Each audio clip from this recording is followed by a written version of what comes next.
I see we have 28 participants, but we can't see them all at one time. Could we, Mike? Mike, Yes, sir. You can, but you have to switch your view to gallery view. well, never mind. We're not going. Do you go to participant? In the upper right-hand corner of your screen, you should have a view icon. And if you click on that, you should be able to change it to the grid. Gallery? Yes, sir. Gallery. Okay. Yeah, I like that better. We ready, Melanie? Well, good afternoon, everyone. It's certainly great to see everyone. We're back at Zoom, rightfully so. I just appreciate everyone. We are doing what has been put in place, and we can't be too careful. But again, want to say hello to everyone and trust that everyone had a great holiday and a long weekend. So with that said, I am calling the meeting to order. As we all know, this is the work session. No action is taken in this period. However, after that, we will get into the agenda for tomorrow. And I do want to let the council know that I will like to call for executive session at the end of the meeting where we go over the agenda for good name and character, as well as economic development. Okay, just in case I forget. So I wanted to put that out there first. So with that said, if we can all bow, please, and have the invocation. Dear Heavenly Gracious, loving Father, we just thank you, Lord, for to continue to bless and reign over us individually as well as collectively. And Lord, we know that there's a lot of things that are happening in this world, that are happening in this country, and even happening in our community, Lord. But we do know that you have it all in your hands. You're the controller of it, and we truly thank you for that. And in spite of these things that you are allowed to happen, Lord, we know that you have a purpose and a plan that will filtrate us in our hearts, that will make us better as a collective people. And I am so grateful and thankful for that. Because, Lord, you do give us life. You give us an opportunity. And in spite of all the things that we have done, shortcoming, you still continue to bless this community. And Lord, we as a council and as the employees of the city, we truly thank you that you continue to bless this community. And we ask, Lord, that you allow us as the leaders of this community to make sure that we're steadfast in doing what is right, steadfast in doing what is wholesome, and steadfast in doing what's pure. Because, Lord, it's not about us. And we thank you, Lord, that you have strategically put us where we are right now for that purpose, to provide provision, to provide processes that will help create a better quality of life, but more importantly, to provide safetyness and protection for the people of this community. We thank you and we love you, and we ask that you continue to guide us, lead us, and to always etch our hearts to stand on the side that is righteous and stand on the side that is good and pure. We thank you and we love you. In your son's name we pray. Amen. Amen. With that, council, we do have a person who would like to, a customer that would like to request the council. At this time is Mr. Jonathan Cobb and Richie Cobb and Neil Kuhn. However, I do want to put this claim out. Only one person could speak, and that's Jonathan Cobb. So if you all are out there, the floor is yours, Mr. Cobb, Mr. Jonathan Cobb. Yes, sir. I'm letting him on right now. Okay. He should be on there now. Mr. Jonathan Cobb. Hello? Looks like he's muted. Let me. Mr. Cobb? Jonathan Cobb? Yes, sir. Can y'all hear us? Yes, sir. Okay. I did just mention your name and Mr. Richie Cobb and Mr. Neil Kuhn. However, Yes, only sir. you are the person who's requested to speak, and you do have 5 minutes. And so the floor is yours, Mr. Cobb. Okay. All right. You have to forgive us. This is the first time trying to do this, so we just wanted to kind of address everyone. Kind of type some stuff up I can kind of go through. That way I know I'll forget if I didn't. Okay. Let's see if I can. Could you speak up some? Yes, sir. Here, I'll get a little bit closer there. That way you can hear me. Okay. So if anybody there is not familiar with us, with our business, myself and my dad own two businesses in the area, one in city limits, one in just the county. We've had a repair facility in Russell County and actually Phenix City for 24 years. 6 years ago, we opened a second location in Phenix City, a sales facility on 280 bypass. And we currently employ 13 people, but we've lived in the area much longer. And February, all of this kind of started February of 2020. We were contacted by Avenue, who does a tax collection for Phenix City and Russell County. They indicated that we had been improperly collecting taxes for the city and the county. To their guesstimate, as they were not planning on doing a full audit, we owed $254,000 in taxes. Also, they stated to us that if we were to argue our case, they would just audit us even further back and the amount would be higher. Kind of felt like a scare tactic, but we wanted to know exactly what it was. We are not in agreement with the findings. We had previously sent our employee along with our title agent to an on-site training at the state level in Montgomery when we decided to start doing sales, to make sure everything was correct. At the time, we were instructed the proper way to collect taxes, which is what we had been doing, for the past 6 years. Basically, make it easier, a little shorter. If an RV is sold to a current Alabama resident, tax is collected by point of sale. So if they live in Alabama, we collect 2% for the state, 3.5% for the city, and 1% for the county. If they live out of state, we are told to collect 2% for the state, which is reciprocated by the majority of the states. And then the county and city tax is not reciprocal. After Avenue collected us regarding the tax issue, we started to try to dig deeper into the problem. One of the issues is that while we possess and are required to have an automotive dealer's license, we're not eligible to use the drive-out form, which all dealers in the state of Alabama are allowed to use. The drive-out form basically is that all auto dealers, if a vehicle they sell leaves the state within 72 hours of purchase, they don't collect any taxes.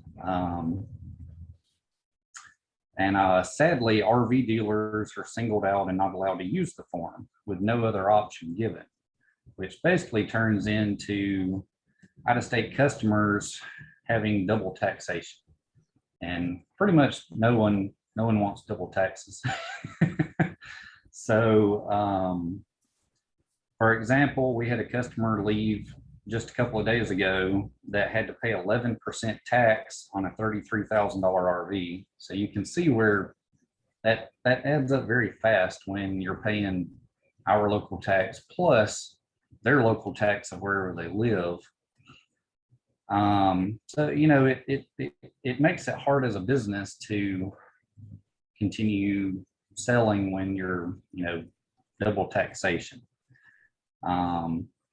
Considering we pay for an automotive business license and an RV is required to have registration and insurance, just like an automobile, we see no reason that we shouldn't be allowed to use the same legal paperwork and go by the same tax codes.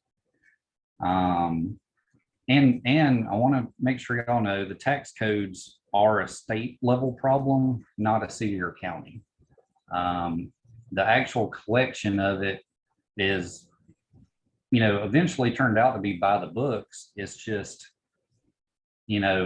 it's a state level problem, but it'd be nice to have some help trying to remedy it to where all our in-state sales were correct, but it's all out of state. And, you know, with us being a smaller city in town, we have a lot of out of state people come in, and they'll come in and stay in the hotels, buy food, buy gas, and, you know, we still get to collect taxes on parts and things like that. But really where our problem did come in is while the tax codes are not a local government issue, we kind of feel like we've been mistreated as far as communication goes.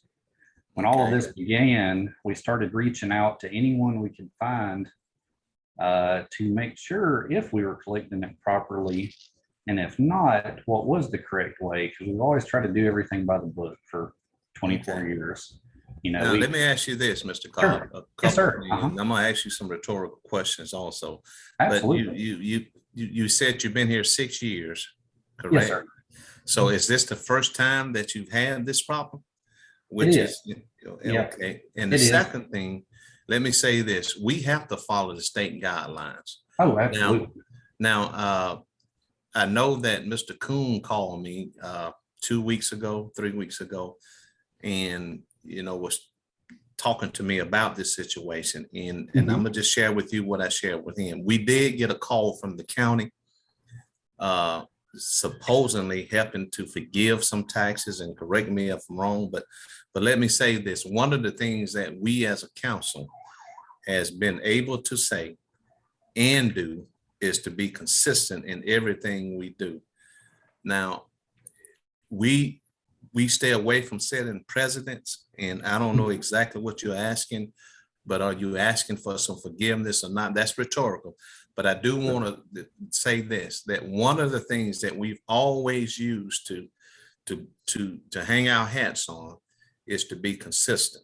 Sure. Yes, sir. Because we can ill afford to set a precedent that could come back and just hurt this community, this city, and the quality of life for people, because we are a business also. And so I did share with Mr. Kuhn that the same thing, is that based on the call that we got from the county, which I don't know what all they were doing or what they were asking to do. I might have to refer to our city manager, because I think he got the call. But I do want to say this, Mr. Kuhn, and I hear everything you're saying, and as well as all the other council.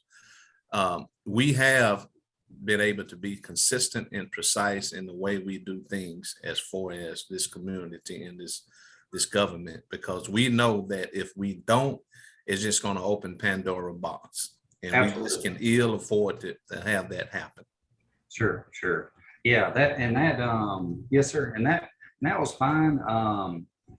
They Avenue, the collection service, had told us that since we were doing it unknowingly, that the taxes were still due, but there may be an opportunity to, because they had almost another $40,000 in penalties and interest on money that we didn't even know we owed. And they said, we are allowed to ask for that to be removed and just pay the actual tax money that was owed. And we did put in for that, and I can't remember who did or who didn't. I know some of the counties, and it's not just like Russell County, Lee County, but everywhere in Alabama, some of them would allow to remove the interest and penalties to help a little bit, because one of the problems was we had sent someone to the state level, and this was the way we were taught to do it. And then 6 years later, they say it's incorrect, and they want all the tax money for those years. And, like I say, the actual tax code isn't a local problem. And we didn't have a problem paying it, except the one problem is we didn't have the money because it was already sent to the local jurisdictions where the customers actually live and, register their vehicles and have roads and everything else. We didn't have issue with that. We didn't want special preferential treatment or anything, or at least not us ourselves. And that's really where it comes in on the next part I wanted to talk about is, like I say, when it all began, we started reaching out anywhere we could to try to figure out if we were wrong, what is the correct way to do it? So we tried reaching out to, that's the thing. And that's why I asked you, you've been here for 6 years and this just not being a problem. I can't quite understand that, and I can't tell you exactly what's right or wrong. So I just know that we use the same system throughout the whole state as far as collecting taxes for the municipality. Yeah. And I don't know what that all includes. I do know the percentages and all that to a certain degree, but exactly how it's done, that I do not know. So for sure. Yeah. And but let me ask it, and I don't, Mr. Hunter, anything you want to add? Because I don't want to put anybody on the spot, but I do want to say this, Mr. Cobb. We have the fiduciary responsibility of being consistent and not setting a precedent, and we've been able to always live up to that. Mr. Cobb, Mr. Hunter. No, I want Mr. Cobb to be able to finish telling the story, about what happened to him. What did you end up paying, Mr. Cobb? So what we ended up doing is, and kind of go on with it. So we kind of reached out to the state, county, and city for help in finding the tax codes to make sure we were in the right or wrong or whatnot. Just anybody, surely somebody's in the know. We reached out to Avenue first, since of the tax collection service, for y'all, and they could never actually produce the tax code or law or ordinance or anything. So was this the state? It was Avenue who does y'all's tax collection. We figured if they collect the taxes, surely they know what the tax code is, but they couldn't find it. So we reached out several different places, and really one of our biggest problems is every time we reached out to the city, no one would talk to us. They wouldn't return calls. They wouldn't call us back. They wouldn't answer calls. And all we wanted was information to make sure, just help to try to figure out what's going on. Now, let me say this, Mr. Cobb. Probably, and I'm gonna be honest and straightforward, but I want to do it in a way that's real respectful. Absolutely. We got a call, and the call that we got wasn't as kosher designed as a stripe, like you said. Okay. And Mr. Hunter, correct me if I'm wrong. We did not get the kosher call as far as how you described it, as far as reaching out for some help. Mayor, let me get this so we can get to the end of this. What happened was phone call, and I found out from the finance department. We talked to Avenue. When we seen there was discrepancies in there, I also got a call from Judge Alfred Hart. I got a call from Chance Corbett. I got a call from all these people. And I started trying to find out how could they, at the county, as far as take taxpayers' money and say that they can cut this in half and cut this off and cut a lot of things off. So instead of this thing becoming so personal and people taking aim at each other, I put it over in the hands of the attorney, Chan Gamble. And that was the person that communicated, because Mr. Cobb's, at that time, the Cobbs had gotten an attorney also. So when that type of thing happens, it takes it away from us and take it out of our hands. So Mr. Chan Gamble did the research, and he dealt with Avenue, and he dealt with the Cobb's attorney. So he would be the person that would speak on this, because the discrepancies was there, and the amount of money that the figures that came out was definitely changed from the 200 that you was talking about, Mr. Cobb. It did. That number definitely changed, went way down. So it was a lot of, that they did go back and do an audit, and they took a look at how they, added all those things up, and it changed for you, because I've seen what you paid. It did. So it did. That helped a whole lot. And this thing wasn't personal, but I can tell you this, I've been in this business a long time. When too many people start calling the city, and they start talking about things that they really didn't know what they was talking about and what they was planning on doing, we can't do those things because we hadn't done it for other people. So instead of going through all that and so many people get mixed up in this and getting involved, that's something that I don't do. I don't get involved with the system that started calling our officers. they were wrong. They was dead wrong. And they put out some rumors and put out some things they said they was doing. Anything that we do like that, the council would have to know, taxpayers would have to know. And we have been consistent with everyone. And there's other people that we hadn't done that for that could have turned around and sued us. I don't mind getting sued. I just don't want to lose. And the key to it, I would prefer for Chan Gamble to speak on this. He did the work on this. And that way, all the pointing fingers can be done with. Chan, would you speak on this? Well, Mr. Hunter, before he speak, I like to, what I don't understand, Mr. Hunter, is this. He said he had been here in Phoenix City for 6 years. And this is the first time this happened. And that's what I don't understand. And as the mayor already alluded to, we try to do things the right way. We have a process that we follow, and this is what we do. This is something that I never heard before. Well, Mr. Day, that's right. It's a lot of things that that comes to fruition after a while when things are done. Some things go 10 years, some things go other years. It just became one of those things. It's not nothing like he's already spoken. It's not nothing on the city. It's set up through the state codes, just like everyone else is set up on. So there's no pointing finger, or it was no one. Let me tell you, I'm being real nice about this because see, this dates back to Alfred Harden calling Steve Smith over a year ago before Steve passed away. And Alfred gave me a phone call and said that Steve was going to waive these things for the cops. I don't know what he had told the cops, but Steve wouldn't have had that authority. That would have had to come through me, and I would have had to go through the council with that. So that wasn't right with Judge, and I don't mind telling you that on here. Judge Alfred Harden shouldn't have never got involved in that because he was a liar. And that was wrong to get this started. And that's why the cops may look at us in a different way, but I didn't even know that the judge was running the taxation down at the county. He's overstepped his boundaries. He should have never done that, and it wouldn't have caused hard feelings with anyone. But the reason why we went to have these things taken care by the attorney, so we could get the facts down and get to that before all this personal things. And Alfred even called, well, Mr. Cobb said he didn't talk about finance, but Alfred even tried to call and talk to different offices down here to get people to do things. And that was before the word got to me. And those people would have done that.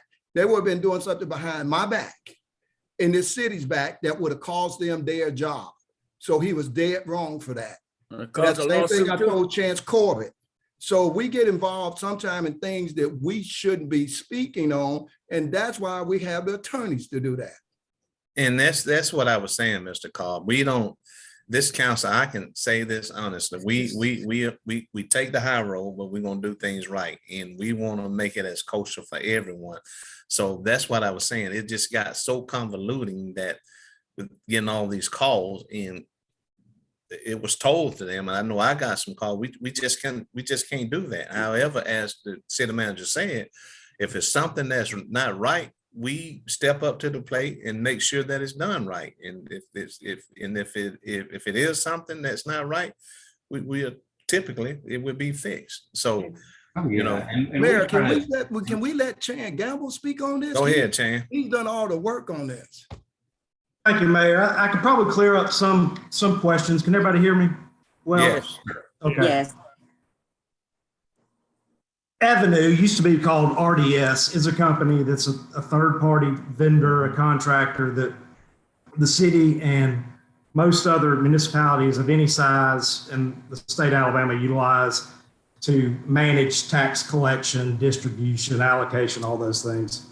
It's worthwhile for the city to use them instead of hiring, funding, and staffing a whole nother department within the city.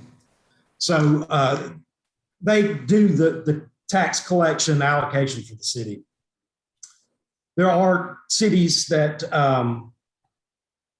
have standards set with Avenue to where they have to approve any audits, they have to approve any waivers. There are waivers, there aren't waivers.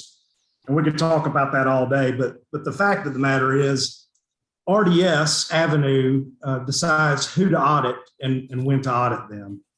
That was a decision made by Avenue based on information that they gathered in the field, particular to the RV sales industry.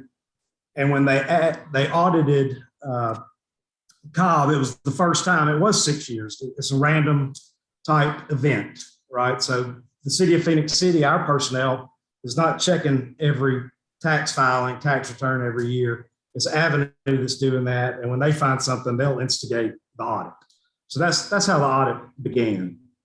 And I do want to give some background on what happened because I think the allegation is that the communication with the city wasn't good, or it could have been better. And I just want to let the council members know and the city know what the city actually did for the taxpayer. And first, Mr. Hunter is right, Mr. Lowe is right. There are at least 3 elected officials from the county who contacted personnel, decision makers of the city of Phoenix City off the record and attempted to have the taxes, penalties, and fees waived on behalf of Cobb. The county did waive taxes, penalties, and fees on behalf of Cobb. And in addition to that, sent a letter asking us to do the same. And all of my time in working for Mr. Hunter and the city, it's been his leadership and my understanding that tax benefits inure to the citizens and that we don't waive those benefits. Everybody is going to be treated the same. We're going to collect taxes. We're not going to waive fees. And on March the 5th, after the backdoor channels didn't work, Mr. Cobb and Sons hired an attorney, Richard Kimmer, and they reached out to the city via my law firm, McCune and Gamble. I responded to Mr. Kimmer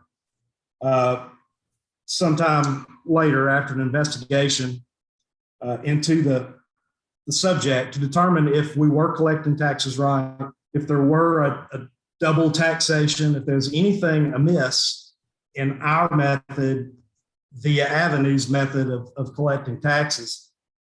And I spoke to everybody I could at Avenue. I spoke to the Cobbs multiple times. We have multiple emails, letters, phone conversations discussing this issue at length.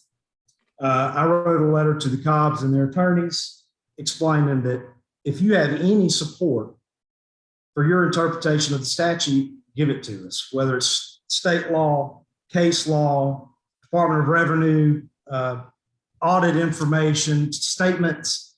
At one time, they even said that Councilmember Bailey's wife was going to be an expert to testify on their behalf. Right. It turns out that that's not true. So we went through a lot of different arguments, and they could not provide any support for their interpretation of the statute. And after April of 2021, the Cobbs admitted that their method of tax collection was in fact wrong. They also admitted that the county probably should not have waived the taxes because they were collecting it in error. And they agreed that they were going to try to pay what was owed. After those conversations, those correspondences, the Cobbs reached out, sort of back channel communication type stuff, and again tried to speak with people in the clerk's office and gain information or get people to tell them things that they probably shouldn't be doing, kind of behind closed doors.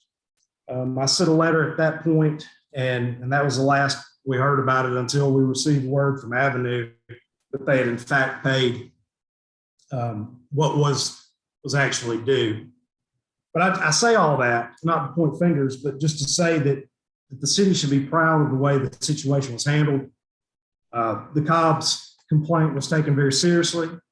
The city manager assigned me to look into it, to see if the taxation was happening correctly, to make sure that they were getting the information that they should have gotten from the finance department, all of these things. And I did, and it was determined that Avenue was doing everything correctly. The city was doing everything it could. And just as Mr. Cobb stated before, this is a state legislature issue. It's not a city tax issue, and it's nothing that we can change on our own. And the city is doing everything that it can to represent its taxpayers. And so I just wanted the council and others to know that y'all should be proud of the way it was handled.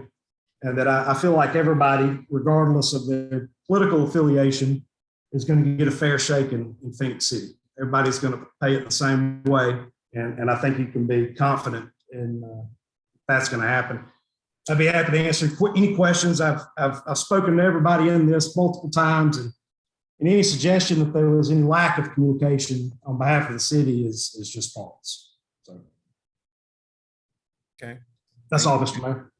All right, thank you, Jan. Mr. Cobb, any questions or comment? Yeah, just a couple things on that. Sorry, so much going on.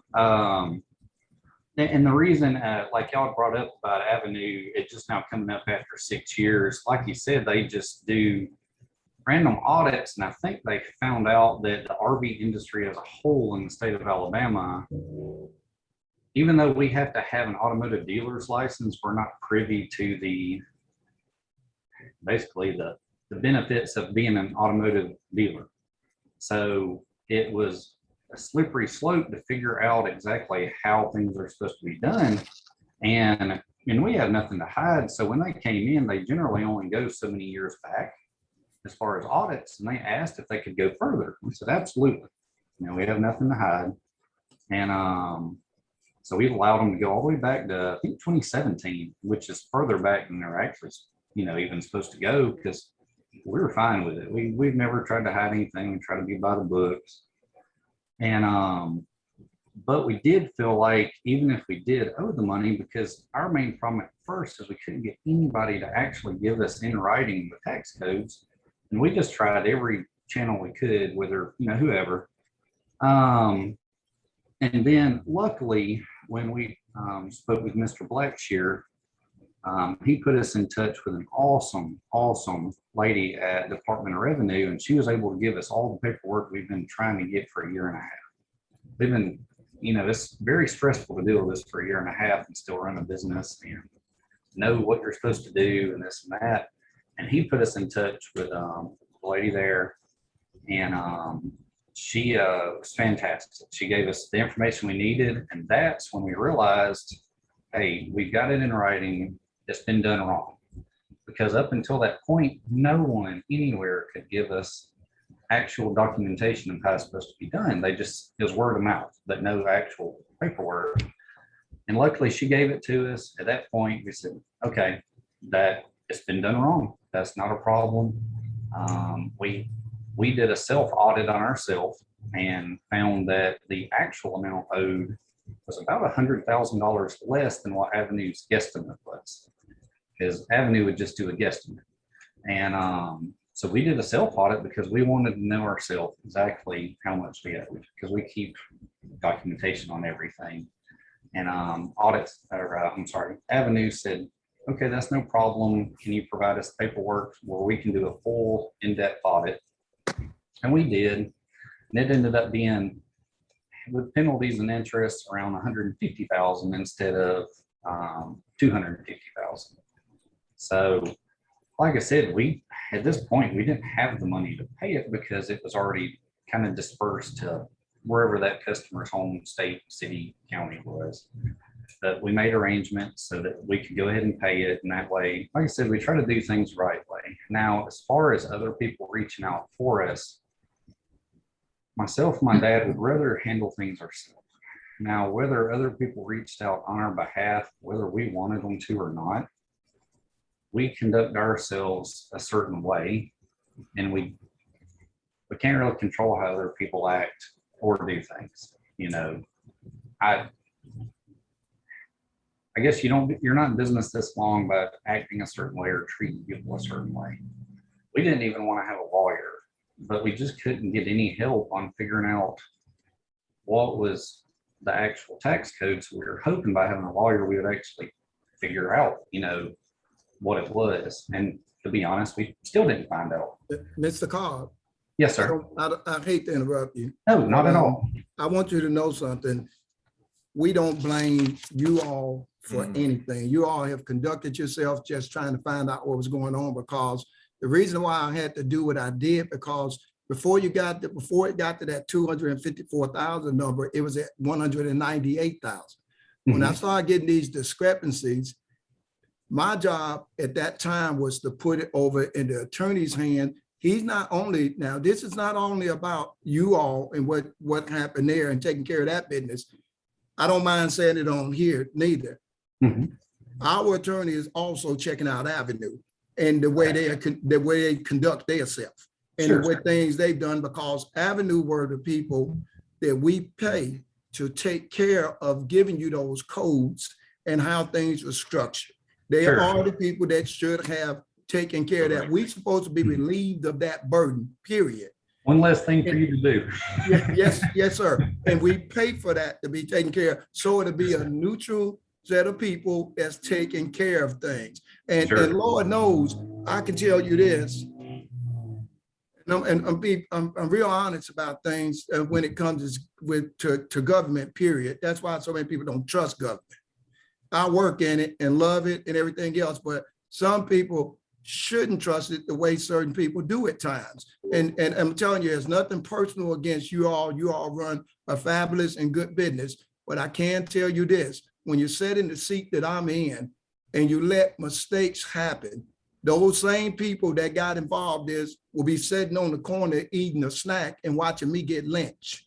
That it shouldn't go that way. And that's what we have here sometimes, because I was even told by one of those persons that Steve Bailey, our council person, and his wife was doing taxes a certain way and whatever. They tried every tactic it was to try to involve them in something that wasn't right. I called Mr. Bailey and told him what was going on. So I knew at that time to take it out and put it in which Attorney Gamble did an excellent job. That takes me out the picture, that take our finance people out and everything else. And as a result, looking at the way they do their audit and the way they've done things, where they charge you all so much, was looking at the formulas that they use. They had charged you all for stuff ahead of time that was there. And that was the adjustment that wiped out that $100,000. Because we had to take a look at that they did a pre-formula to go along with what was already in place. And it hadn't reached that point yet. But I can tell you this, and even the way you're conducting yourself today, I really applaud you and I appreciate it. But we have to follow everything to the letter. And it's still not good enough for most people in this city at times. But it's not nothing personal. And in looking at Avenue and the way they conduct things and take care of the people that work in this city, we are dealing with that. I can assure you that we are dealing with that, because it's other ways to do things if they're not going to do their work and satisfy you all or us. So Sure. I understand where you're coming from. Yes, sir. And like I said, it's not that side of it's not even a local. It's not a local tax problem, or Avenue is definitely not even local, because we've spoke with every RV dealer in the state of Alabama, and the majority of them are having the same problem we are, and kind of the way it has been handled. Yes. And I think they figured out that there was an error in the way that the tax code is for RV dealers. And when they figured it out, they and not wrongly, have went after every RV dealer in the state and thereabout, since Avenue handles the majority of Alabama and cities and counties and whatnot. And like I said, the money is owed. It was a miscommunication, but when we originally went to Montgomery to figure out the proper way to do it, it was after the tax code had changed, but I guess we're improperly taught, and it didn't come up till now. And it's just, that's a big pill to swallow, especially amid everything with COVID and everything else. You're trying to just stay in business, and then you get hit with that big amount. You're going, I don't know if I can keep the doors open. Yes, sir. Well, But absolutely, yeah, because I know it's not y'all's tax code, and us personally, we didn't want any special privileges or anything. We just want things done, the right way, but we had the hardest time finding out what the right way was. And like I say, Miss Vince Arnold at the Alabama Department of Revenue is a wealth of knowledge. She Mr. Blackshear put us in touch with her, and she has been the turning point on I mean, she knows everything Yeah. and could send us everything. And, you know, as soon as we got the email in hand of the tax code, we're like, all right, well, we gotta pay it. This is all we wanted the whole time was it in writing? Because we knew it had to be in writing if it was legitimate. But it seemed like Avenue nor anyone else could actually produce it, you know. And but she did, and you know, if y'all ever need something, she's who to talk to. She was great. Well, Mr. Cobb, listen, the fingers were not being pointed at you all. Yes, sir. I will say this, how it was first delivered. Yes, sir. And based on, you know, with the city manager saying how people are coming after it. And that's why I wanted to start off saying that this council, we have prided ourselves on being consistent. Yes, sir. In the way it was delivered, it just wasn't kosher. And I wish we had delivered it ourselves. So do we. But again, you know, it just was not, it was too convoluting and it was pretty direct. And Sure. so it was just not delivered correctly. It's just like, you know, forgive me for using an analogy. You can have the greatest steak cooker, and if he present it to you in a plate, you'll be all fine. But if he deliver it to you the same steak in a garbage can, then you're not going to take it the same way as far as how it would be. So that's the kind of situation, Sure. you know, that it started off with. But Sure. we never pointed at you all at all, as Mr. Hunter has stated. Mhm. But again, how it was delivered was just not delivered the correct way that sometimes can send bad signals. There's a lot of ways to go about things, and all it takes is one wrong way to go about it. Exactly. And just mess up everything. Mayor, can I say something? Sure. Yeah, I know Jonathan real well, Mr. Ritchie, Mr. Coon and them, just like everybody else. They're good friends, and I know they're truthful and honest, and they're good people, have a very, very good business. The difference, I think, between the car lots and what Jonathan and them were talking about is going to be the drive out form, Mhm. where we don't have to charge out of state people anything. We let them pay it in their own states. And my question is, and maybe one Chan would know about, maybe not, something that we can look into and talk to Chris, Jeremy Gray, and some of them. Sound like it needs to go before the legislature in the Mhm. state and let them be allowed Exactly. to use the same forms. Now, I know it's going to cost the state money of taxes, but Jonathan is correct in a way for watching out for your customers. When you own your own business, you have to watch out for your customers, just like we're with the city council. We have to watch out for the, the citizens of our city. But it sounds to me like the legislature needs to get involved and allow RV dealers who sell motor homes. Usually they're going to put a camper right behind a pickup truck and take straight back out of town with it within a day or two after purchasing it, and let them pay their own state taxes and county taxes and all in their own states. Just like we're allowed to, and that's where the difference came in between what Catherine was telling them and what I told Catherine, the way it's done down here, is that we're allowed to use that drive out form and we don't have to charge Georgia, Tennessee, Florida, or whatever taxes. We let them pay their own tax, and that form goes in to the state with our sales tax each month to Avenue, RDS, whichever one, it was RDS, like Mr. Gamble said. And it goes in showing that we're doing it correctly. And I would imagine it simply goes back to that formula and that form that Jonathan and them, I'm assuming, probably were using, but yet they're not allowed to use it, which nobody knew. So I'm just thinking that, somehow the state legislature statewide needs to be involved in this. And I would think maybe that's the answer for future problems, because I know that Mr. Cobb and them, and Mr. Coon and them, have always done everything above ground, like just like I have in this business. I've been here 49 years and, never had an issue. But there again, I've been allowed to use those forms. But the other side, Mr. Belly, the other side of that is council, a lot of things, times on saying things about things until we get it going, because people get high hopes, but Representative Blackshear is supposed to be working on that. Well, good. That was my And next that's why question. I know a lot more than what I'm saying, but at the same time, he's trying to help. I've also conversated with him. A lot of people think you have joy in a conflict like this, but at the same time, you want to do everything you can to Above help this board. business, but you got to make sure you do it in the proper way.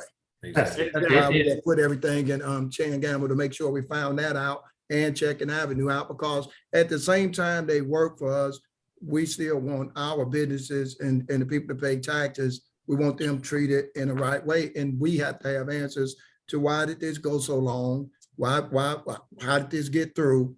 How you doing audits? Are you doing certain audits on us so you can make money and make bonuses? See, everybody's got to have accountability and make sure that they are doing the things properly. And now that it brings a lot more to light to look at as far as, like I say, the transition from RDS over to Avenue and looking at how they operate, because if it's wrong, we would have to think about going in a different direction at that point in time ourselves. Because And they I are applaud, paid. I applaud the way the city, handled it, and I applaud the way Shannon and them down there handled it. And, and like I said, good friends with Jonathan, Mr. Ritchie, Mr. Coon and them. And I can understand, their, Jonathan and them's feelings about it. But also, I'm glad that they understand now that it was not a city issue, but as the mayor stated and everybody stated, nobody in the political world, if you're an elected official or you work for a city or you're in charge of a city, has the right to give away city money.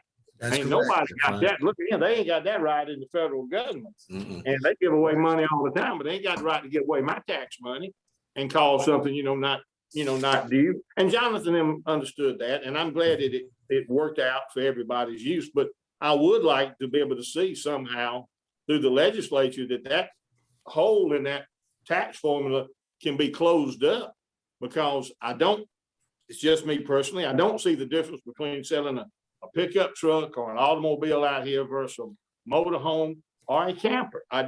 Especially if you are required to buy a used car license, I don't see the difference. So it seems to me like there's a hole in that bucket that needs to be welded up, and hopefully the legislature can fix that hole. And because, as Jonathan stated, it can't be just the Cobb that were involved in this. This has to be statewide. And I'm sure that as soon as that discrepancy was found, that company started looking at every RV dealer in the state of Alabama. And we've got several successful ones right around here that I would love to see stay in business. They're good people. They work hard for a living. They're honest people, and they should be allowed to make a living. And I'm glad that the city, did everything the way we were supposed to. I'm glad Jonathan and them did the way they were supposed to. And it's nothing personal, but I do wish that hole can get filled up somehow. And let me say this, Mr. Cobbs, let me say one more thing. Yes, sir. I want people to understand out there what's going on, because we had the same question that you had. Okay, how did this get to this point?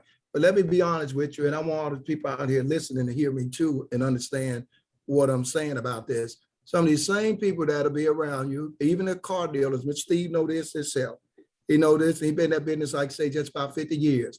If the code was structured to do that and we just waived it and took it away, tomorrow morning, I couldn't get in this building for car dealers being here saying, well, we want you to change that code also. I'm telling you, it would happen.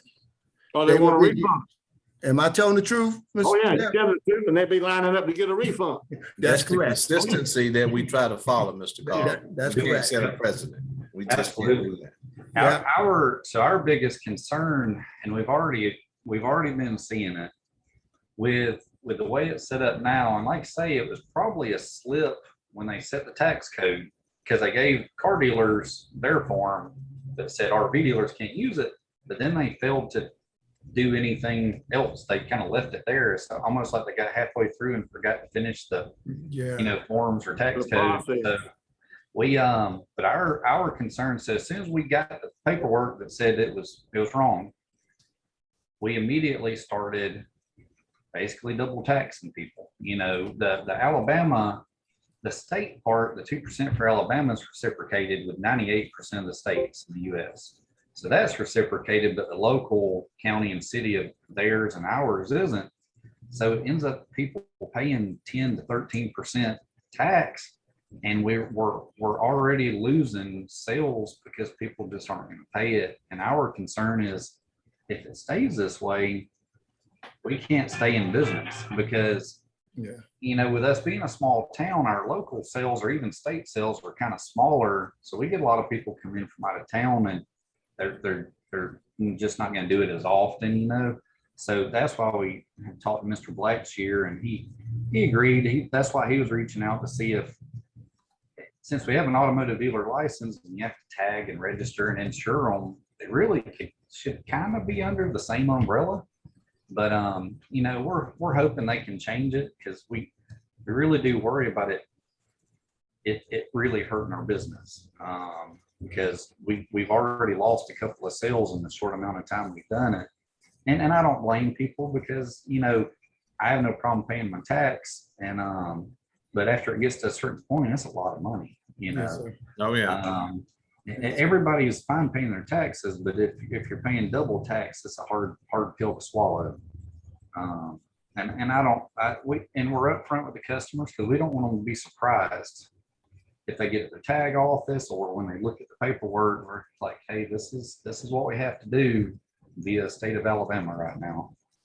And you know, some are okay with it and some aren't. And, you know, you kind of lick your wounds and hope the next day's better. And that's why, and really and truly, I wish there'd have been a way for us to reach out direct right off the bat with myself and my dad, and it would have changed the way everything has went, you know, I feel like. So that's one reason we wanted to contact y'all and be able to talk ourselves and actually talk to y'all directly. And it makes us feel better for voice to be heard of us directly. Yes. Like you said, the way you can say the same thing and say it several different ways, and it's going to come off totally different. You know, Exactly. Tone, it just the same exact words can sound totally different. Yeah. Paint a different picture. And I'll tell this, and I'll say this, sometimes some of the same ones that approached us to just waive something, if I would have signed any paper that said waive that, they would have came to you all and said, I got this done, and went to the police and told them something else so they could come down here and handcuff me. That is the truth of the matter. I'm just gonna tell it the way it is. That's what they would have done. Yeah, and All we right, didn't Mr. even Cobb. really, oh, I'm sorry. Yeah, I know y'all got a lot of other things to do too. And anything else you want to add before we sign off with you? I think that's probably, I think that's probably, yeah. Mayor, Yes, ma'am. may I ask one question, please? Yes, ma'am. I don't know if I just didn't hear what amount of taxes were paid, and did they give you a time to pay those taxes, Mr. Cobb? So it ended up being, it was 150. I can't remember the exact amount. I think it was 154 and some change. Okay. And we had actually asked, since the funds we took in had already been dispersed, you know, it's not just sitting in a bank account somewhere. We had asked if we could set up a payment plan or something to pay it along the way, and that request was denied. So, you know, to be honest, we had to go through other routes and avenues to be able to pay it, because our business means a lot to us and our name means a lot, and we didn't want to have to file bankruptcy and stuff. So to be honest, we had to do things that are really going to hurt our business for years to come to even be able to pay it, because we, you know, the money went where we thought it was supposed to go, to their local, you know, government. So we asked for a payment plan and were denied. So we had to go the only way we could and essentially have a loan to be able to pay it. So, you know, and that hurts us also, because now we have the overhead of that, along with the double taxing. So it puts us in a really tough position. It really does. You know, but it was owed, so we knew we needed to pay it, no matter how that worked. But we did. They said sometimes payment plans can happen, but we were denied on that. So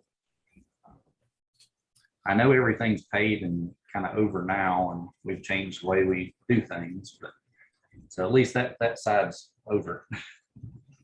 All right, Mr. Cobb. Well, we appreciate you. Yes, sir. Thank you. And we just wanted to give you the time to, so you can make sure that it can be made sure that you understand from the Sure. city standpoint where we stand. And I really appreciate y'all taking the time to talk. And I know it has been much more than 5 minutes. Yeah, well, sometimes we have to get outside that scope, and this was one of those times. Yes, sir. And I appreciate that because it's nice to talk to everybody direct, and hear their side. And it makes a big difference. It really does. But you know what, Mr. Carr? Yes, sir. It's the attitude that you have and the amount of money that you paid. Somebody would halfway want to kill us for $5. And you have a great attitude and the amount. And I'm probably that same way towards Avenue now at that particular thing. Look at the same thing, but it's the way that you have presented yourself. It's class. It's a lot of class to that. So The only way to be. I appreciate that. It doesn't mean I won't cry when we get off of here, but I understand. We appreciate it. Thanks so much, Mr. Carr. Thank you. Proceeding on now, council, on the planning commission, Angel. Yes, sir. We actually didn't have a meeting this time. We didn't have anything on the agenda. Woohoo! All right, thanks. Proceeding on now under the city clerk, this time, I'd like to call on Mrs. Lee for the September and October calendar, as well as the upcoming board appointments. Melanie? Hey, I just wanted to go over a few dates with everybody. Tomorrow morning at 9 a.m. is our council meeting. That's in person at the Martin Idlehour Park Community Center. On Tuesday, the 14th is the next scheduled planning commission meeting at 5:15. On September the 20th is our next work session at 3 p.m. That's scheduled right now to be a Zoom meeting. September the 21st is our typical meeting that would travel around, but we are going to have that one at the Martin Idlehour Park Community Center at 6 p.m. Then the next planning commission meeting after that is September the 28th. When we look into October, we're looking at October the 4th work session at 3, October the 5th council meeting at 9. We have a Columbus Day holiday on the 11th, planning commission meeting on the 12th, a work session on the 18th at 3, a council meeting on the 19th at 9, another planning commission at the end of the month on the 26th at 5:15. And looking into October, as far as I know, unless something changes between now and then, we should still be Zooming. So just wanted to touch base with y'all or give y'all time to think about if y'all want to Zoom those 4 meetings in October is what I'm talking about, the 2 work sessions and the 2 council meetings. Okay. So y'all can just let us know and we can get everything out about those. As far as I know, we don't have any public hearings on those council meetings. So council, we all did hear that tomorrow we'll be meeting in person as well as on the 21st. And after that, we can decide whether to continue to meet in person with the council meeting or go to Zoom. Am I correct, Mrs. Lee? Yes, sir, unless the governor comes out with Something mandated, exactly. Okay. Then the only other thing I had were 2 board appointments looking into October. They have the Improvement District of the City of Phoenix City, the Brickyard Project. We have 1 appointment on that one. And then there are 2 appointments coming up on the Tree Commission. Those will be in October. So just needed to know if y'all wanted us to reach out to those people and see if they would like to be reappointed. Council, I think that's what we've done, and just reach out to those persons and we go from there. Is that correct, council? That is correct, man. Steve and Vicky and Griff? Y'all okay? Yeah, I'm fine with that. Okay. I have a question on the appointment for the improvement district. So we got J.W. Brandon. Doesn't he serve on the Downtown Redevelopment Board as well? That's correct. But Yes. That district and the ownership, that's okay, go ahead. But that is in that one of those was, and correct me, Mr. Hunt, if I'm wrong, the person who owned the property, they That's kind of created that one They have, Okay, and they requested him. okay. I'm just asking. That's the, yes. Yeah. That's the difference. Right. That was everything I had, Mayor. Okay. And at this time, council, as we've always done in the past, for the sake of not getting all the department head, unless we have something for them specifically, I would like to do what we've done in the past, if it's okay with you all, and always start with Ms. Johnson. Are there any specific item or thing that you would like to ask any specific department head? And we'll continue to do that until otherwise, we change that. So Ms. Johnson, do you have any question or comments to any of the department heads? I just got just a couple of things, Mayor. So I was approached by a couple of people on Sunday after services and to the traffic signal on the corner of 280 and 431. So my question is, who coordinates or who's in charge of those traffic signals at the corner? Is it the state level or at the city level? Ms. And I- Johnson, we do some work out there, but the state is the one who actually controls the timing on it. So if we have to do any like bulb or replacement or anything like that, that's on us. But the state is required to they do the timing on it. They do the traffic detection cameras. So it really depends on what the issue is. We've had a lot of times this year where one of the sunlight reflects off of it and it gives some bad cycle links sometimes. We've gotten many calls sent into AlDOT regarding that, and they'll send somebody out. But is there a specific issue that they're having? Yeah, so they stated it was in two different places, but this one in particular, the turning signal, what has it been changed to your knowledge that you're aware of within the last month, within the last 2 months or days? No, ma'am, we haven't had a complaint received from a citizen in the last month and a half. Okay. So traveling from Highway 80, so they stated that the turning lane is like so many seconds, where it probably was a 60 seconds at one time. It's like 20 seconds or somewhere between, 20, 25 seconds where that light would change, creating a flow that would probably be in danger of getting hit, coming from, if no one is stopping at the caution at the yellow light and trying to get through. They said it's just changing too fast. So I wanted to ask again, has the timing changed so that I can let them know, it's still the same. Perhaps, you may not have approached that signal area in recent months or days and just haven't noticed it. But they say that it's too fast, the turning lane in particular, it changes too fast. The proper thing to do is to request a check on it, that's what engineering will do.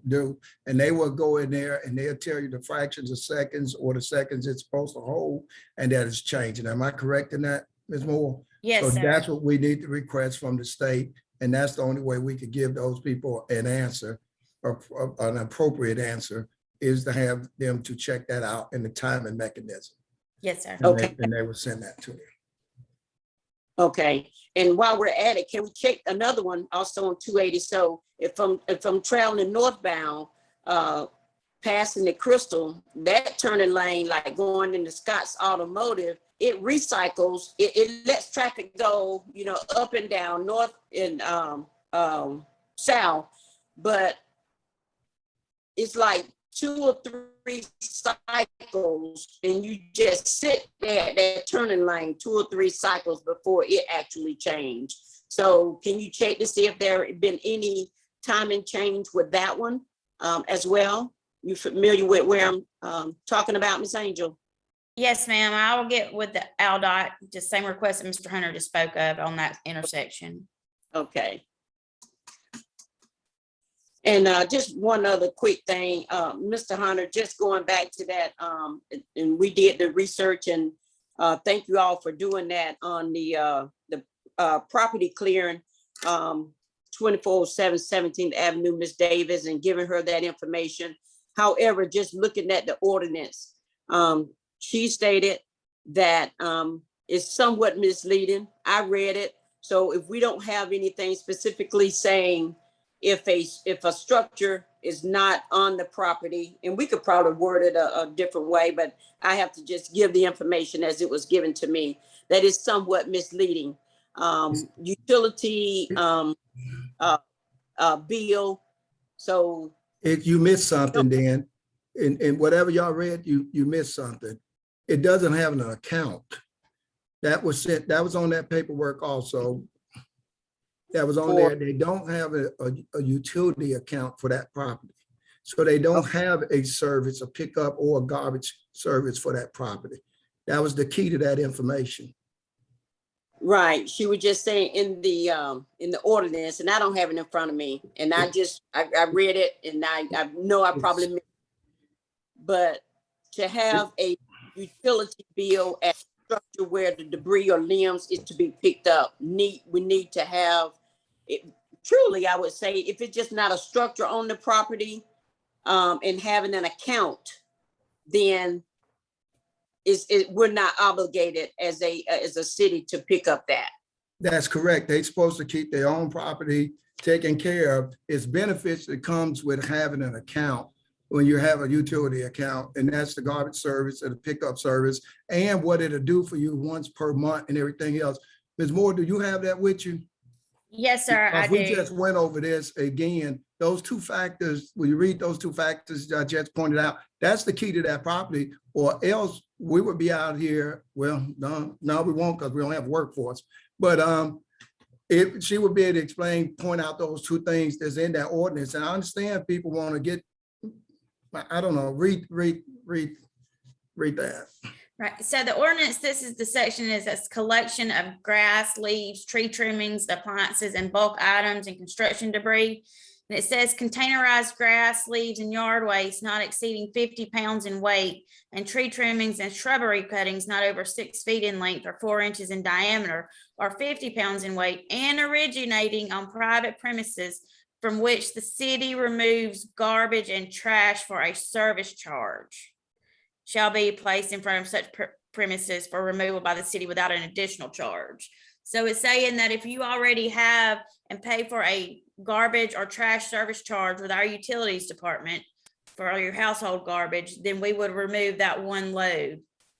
As long as it met all the other requirements, which the tree trimmings that they had out there didn't even meet all of our requirements to be removed. And see, they are doing a property clearing of land. That'll be the same thing as some of these construction workers that go around and they're doing private work and being paid for the removal of this debris and everything else, but they're stacking it up in front of houses and on the corners and trying to get the city to pick it up when they know that the ordinance is there. It's a cost if it's a service at that particular property.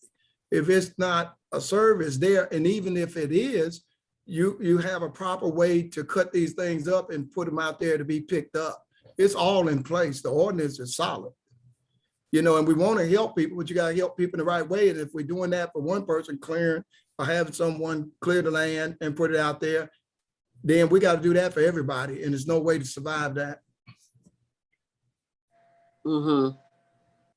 Okay, I'm gonna look back at it, but I commend her for, wanting to clean the property up, get it in a better state. Again, we are trying to clean up our city, but thank you all for pulling the ordinance and explaining it. She received the information from the right sources. But yes, we had two people. The truth of this matter is this: she was service. She had two people from the engineering department that met her out there, and they explained what was going on. So it wasn't anything about being ignored. She was serviced for the right information at that point in time, and it seems to not be accepted, but she was told that. Because Ms. Moore had people to go out there and meet, and they met her out there. So, and the key to people, and and I feel for people, is a lot of people trying to contribute and stuff, but we're a city that's set up on ordinances. We're set up, and if you do that for someone else, you're gonna have to do it for everybody. And that's what we get caught up into. And a lot of people got caught up in that in the past. And then you're trying to straighten this out is something else. And whoever cut it, they tried to cut it, but they still, yet the fact is they left a mess up there. It's a mess. It's not, it might be cut, but it's a mess. So they got to do, if you're trying to clear it and trying to get it taken care of and get it done right, you know, you got to do it the proper way. Even if somebody was waiting for somebody to pick it up, it would have to be cut and put out and not left that way, or we'll be getting in the business of clearing out private property. So they did. My thing is this, I want to make sure everybody know that people went up there and met the lady that was up there and she was told the proper matter of doing things. Thank you for looking into it. Yes, ma'am. Okay. Anything else, Mrs. Johnson? That's all. Thank you, Mayor. Thank you all. Mr. Day? Mr. Day, you on mute. Can't hear you.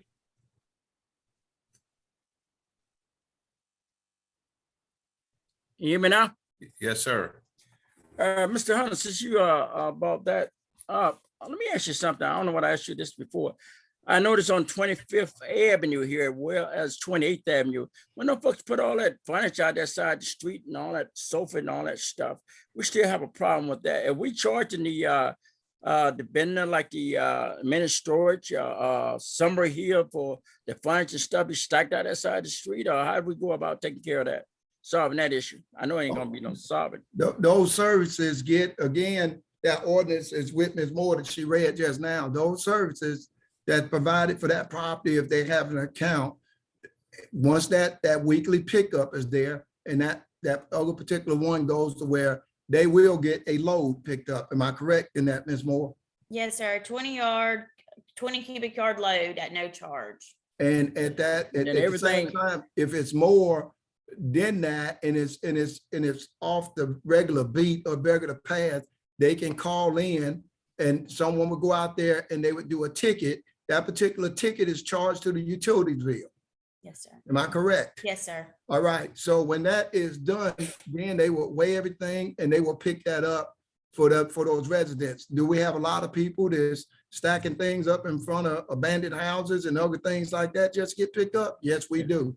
So we have people try to circumvent the system every day. But as far as somebody that's trying to do it honestly and they have things that's out there, that goes along with that. I'll make sure that and I'll make sure that we send this out, get it to Melanie, so she can send it out to you all, so all y'all can see the rest, how this service works and what's put in place. And when they don't do that, we send the building department out. Gil sends someone out from there to visit the people and tell them which way things are supposed to be taken care of if they don't want to follow it.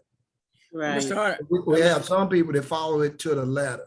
It does good, and we have some people that just not gonna. And then we have the set that thinks, well, everything should be free, and that's not the way it's gonna well, go. Mr. Hunter, we still have the same problem about folks bringing tiles right on Yes. 25th Avenue, and some are here stacking 3 or 4 tiles, Yes, car yes, tiles sir. right there as well. Yes, sir. I know that's the ongoing problem there. Yes, yes, sir. Can you, or do you care to elaborate just a little bit on the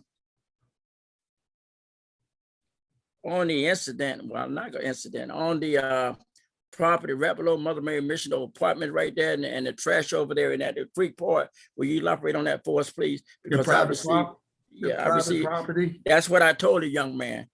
That's what I Ms. told, Moore, but he, you want to talk he- about that? Because Yeah, yes, sir. I mean, we've met out there, Mr. Day, several times with them. We've notified them that it's private property. It's not the city's responsibility. We can't get on private property and remove garbage.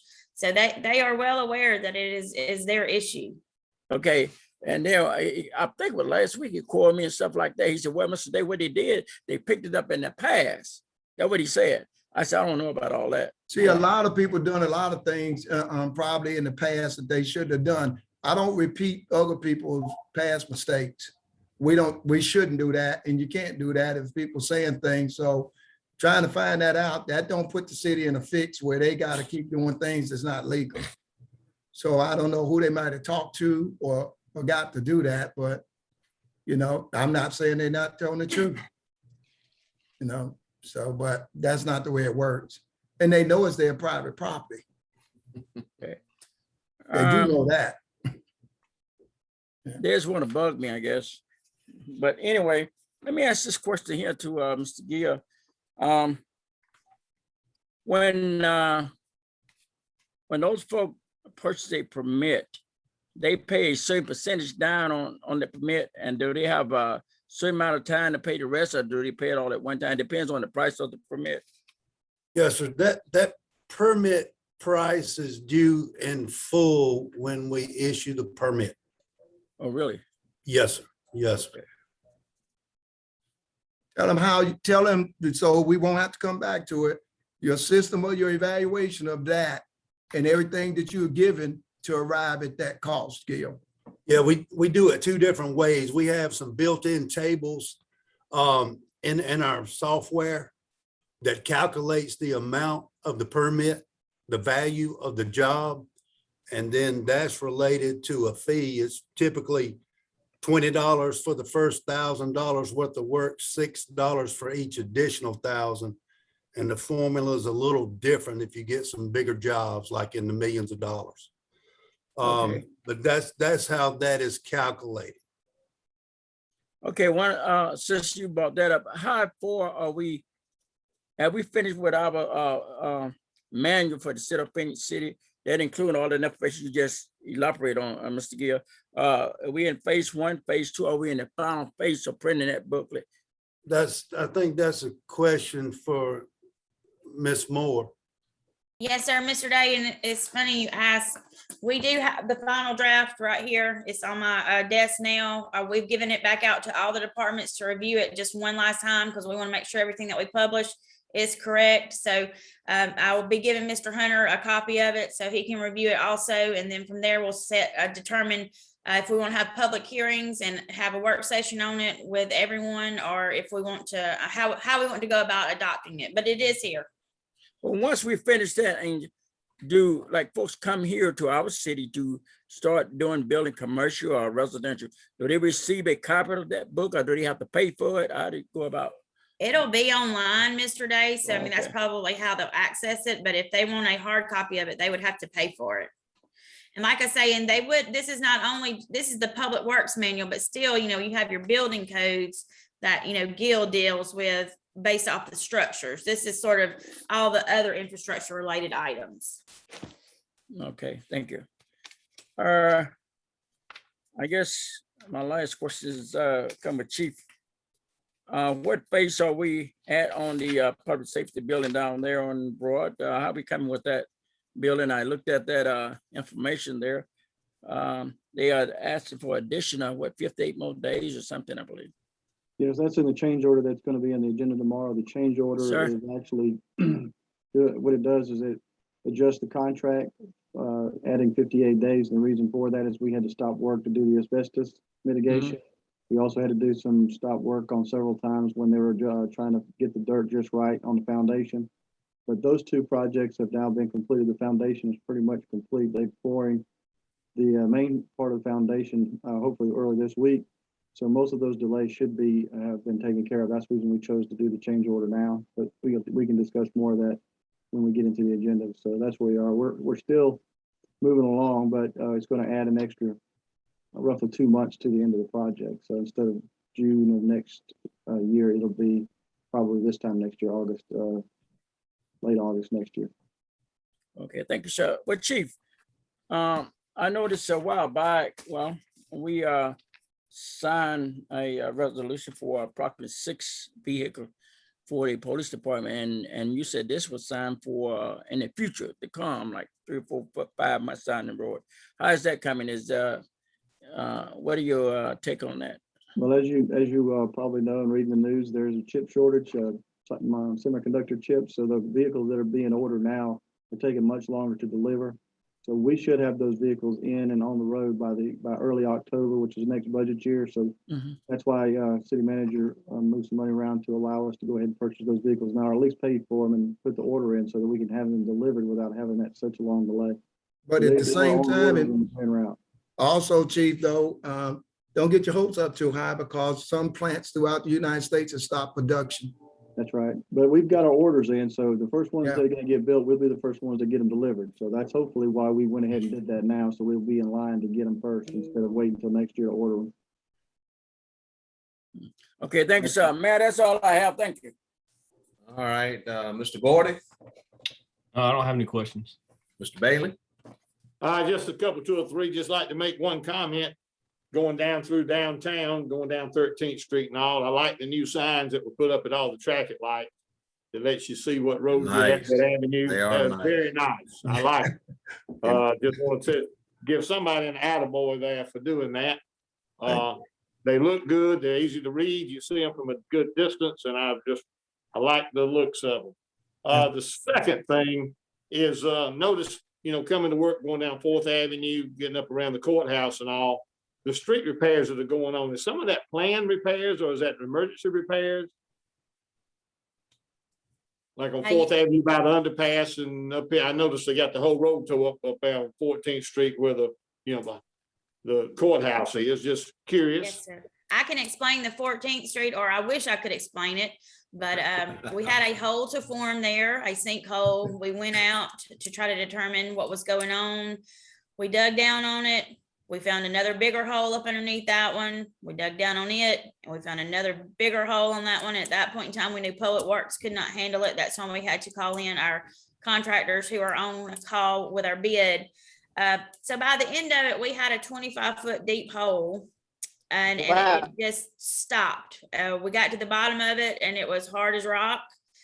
We couldn't find where any storm pipe was going through it. We found a water line, but it wasn't leaking or anything like that.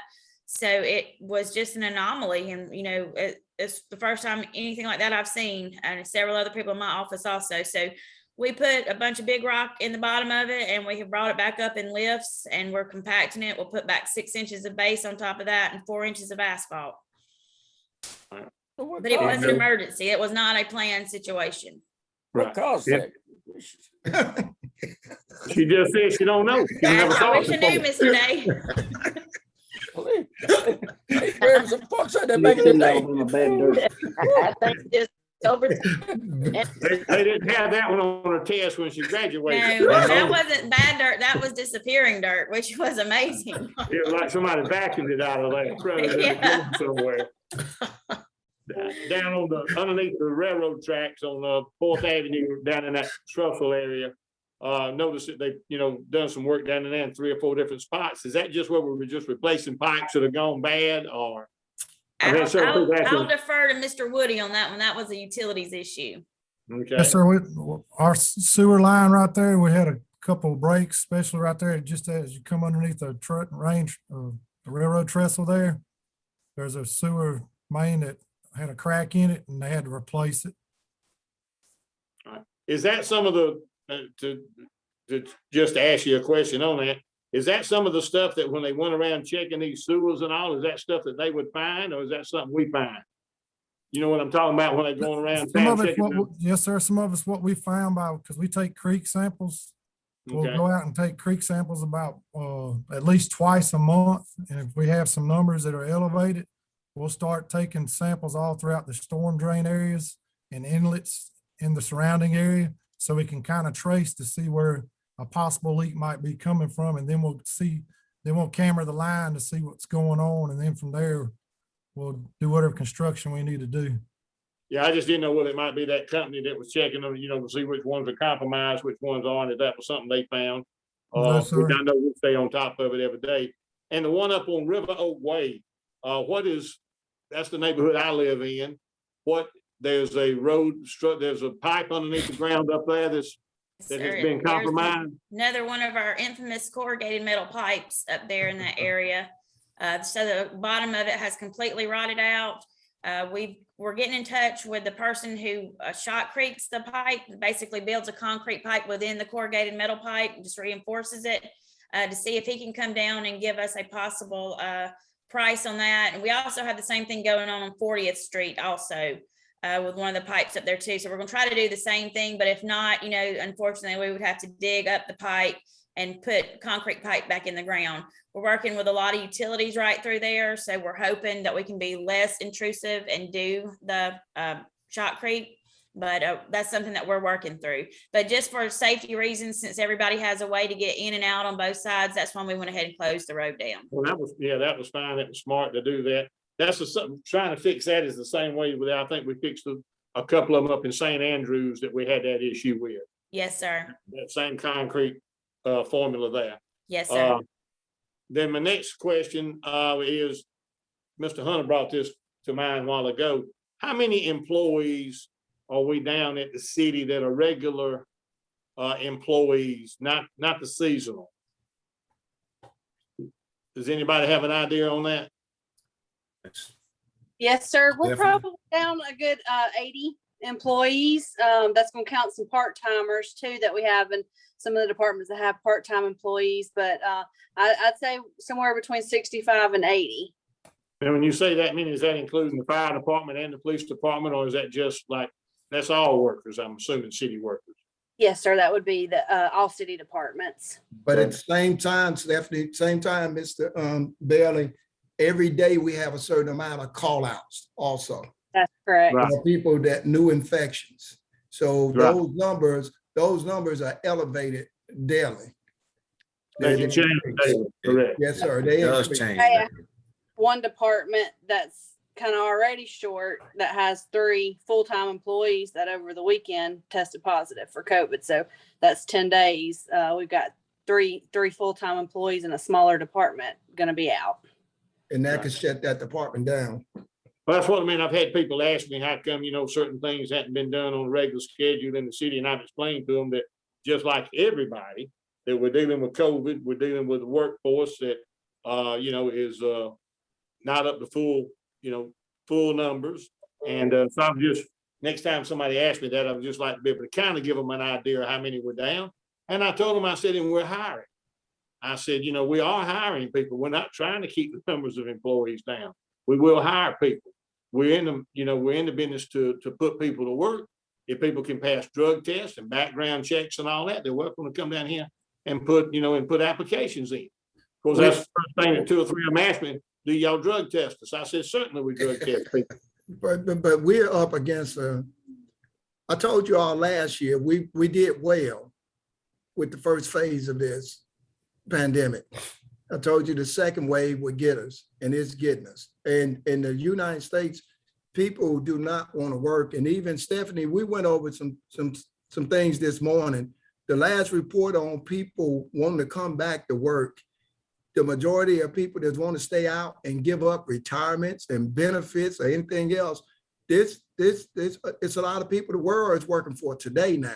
And I'm planning on the future. You can sell it all day long about this great retirement that you're gonna have, and you're gonna have checks coming in and the whole thing is even over the weekend with the unemployment ending, with that part ending. But at the same time, if a person, if they got a family and several kids, they got money still coming in, pretty good money. So that's not going to exactly chase people back. And we are coming into a time for hospitality and restaurants.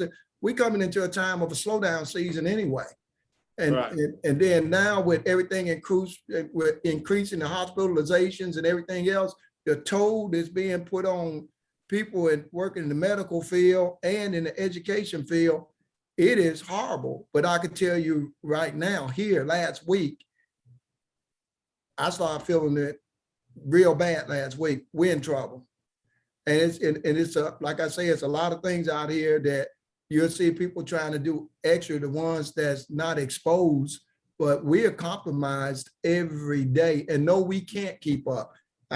We've done the best in the world to try to keep up. And a lot of people out there that ask questions say, why don't you go hire some of these lawn service, whatever? Well, guess what? They can't keep up. They can't get enough people. They don't have people. So it's like people sometimes start thinking the worst of the world being affected, but not the city. The city is not invincible. The city is we are in trouble. I'm having to deal with department heads every day, hoping we'll have a full complement or a piece of complement of personnel to run the departments. It's scary right now. Well, You're right. Got people within our city that can do other jobs, do multiple jobs. And that's what we've had to task the last couple of years is we've got several people doing several jobs at one time and only being paid for one job. But they're working 3 jobs and 2 jobs and working. The workers that are there are working extremely hard to do correct and keep the job going. And it's hard on them. It pays on them. There's no answer for it. But it's very, very difficult on, like you said, health workers, city workers, anybody. When it takes 40 people to do something and there's only 15 to do them, 15 have got to do the work of 40. And it's more dangerous in the smaller departments because once that department gets wiped out, it's just like they have turned in things, basically like lesson plans on what they are doing at the current time and what they have going on in the future, so that someone could move over and try to help that particular department. But we're going to face some times where the people that's going to help you face that going to have the same thing as the ones that's out. Right. It's getting worse. We don't want that. Don't want to see that happen, but it's happening all Well, around us. we're unfortunately, what I've been telling folks is, normally I said, y'all are used to the city working real smooth and easy with plenty of people, plenty of time to do things, and we can stay ahead of the curve. I said, right now, we're chasing the curve. I said, the curve outruns us. And I said, then you have, and God forbid, if we had something like that hurricane that came through Louisiana, come through here with what we got. You know what the bad thing, Woo! you know what's one of the worst things about it too, Mr. Beverly, like you're saying, this is falling on a lot of people back. Some people don't take this serious because they can care less. They don't care about people, period, anyway.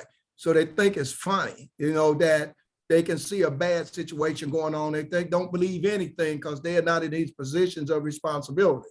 But let me tell you something, the ones that you have, while you're working them to death, and you got to keep an eye on them, because once they're getting tired, their resistance go down. They become more susceptible to falling out themselves. So this is a double-edged sword that we are dealing with, and it's serious. But so many people that don't really, some people know better. They watch the news, they can see what's happening, and they know it's become pressure on other people. So some people are just call.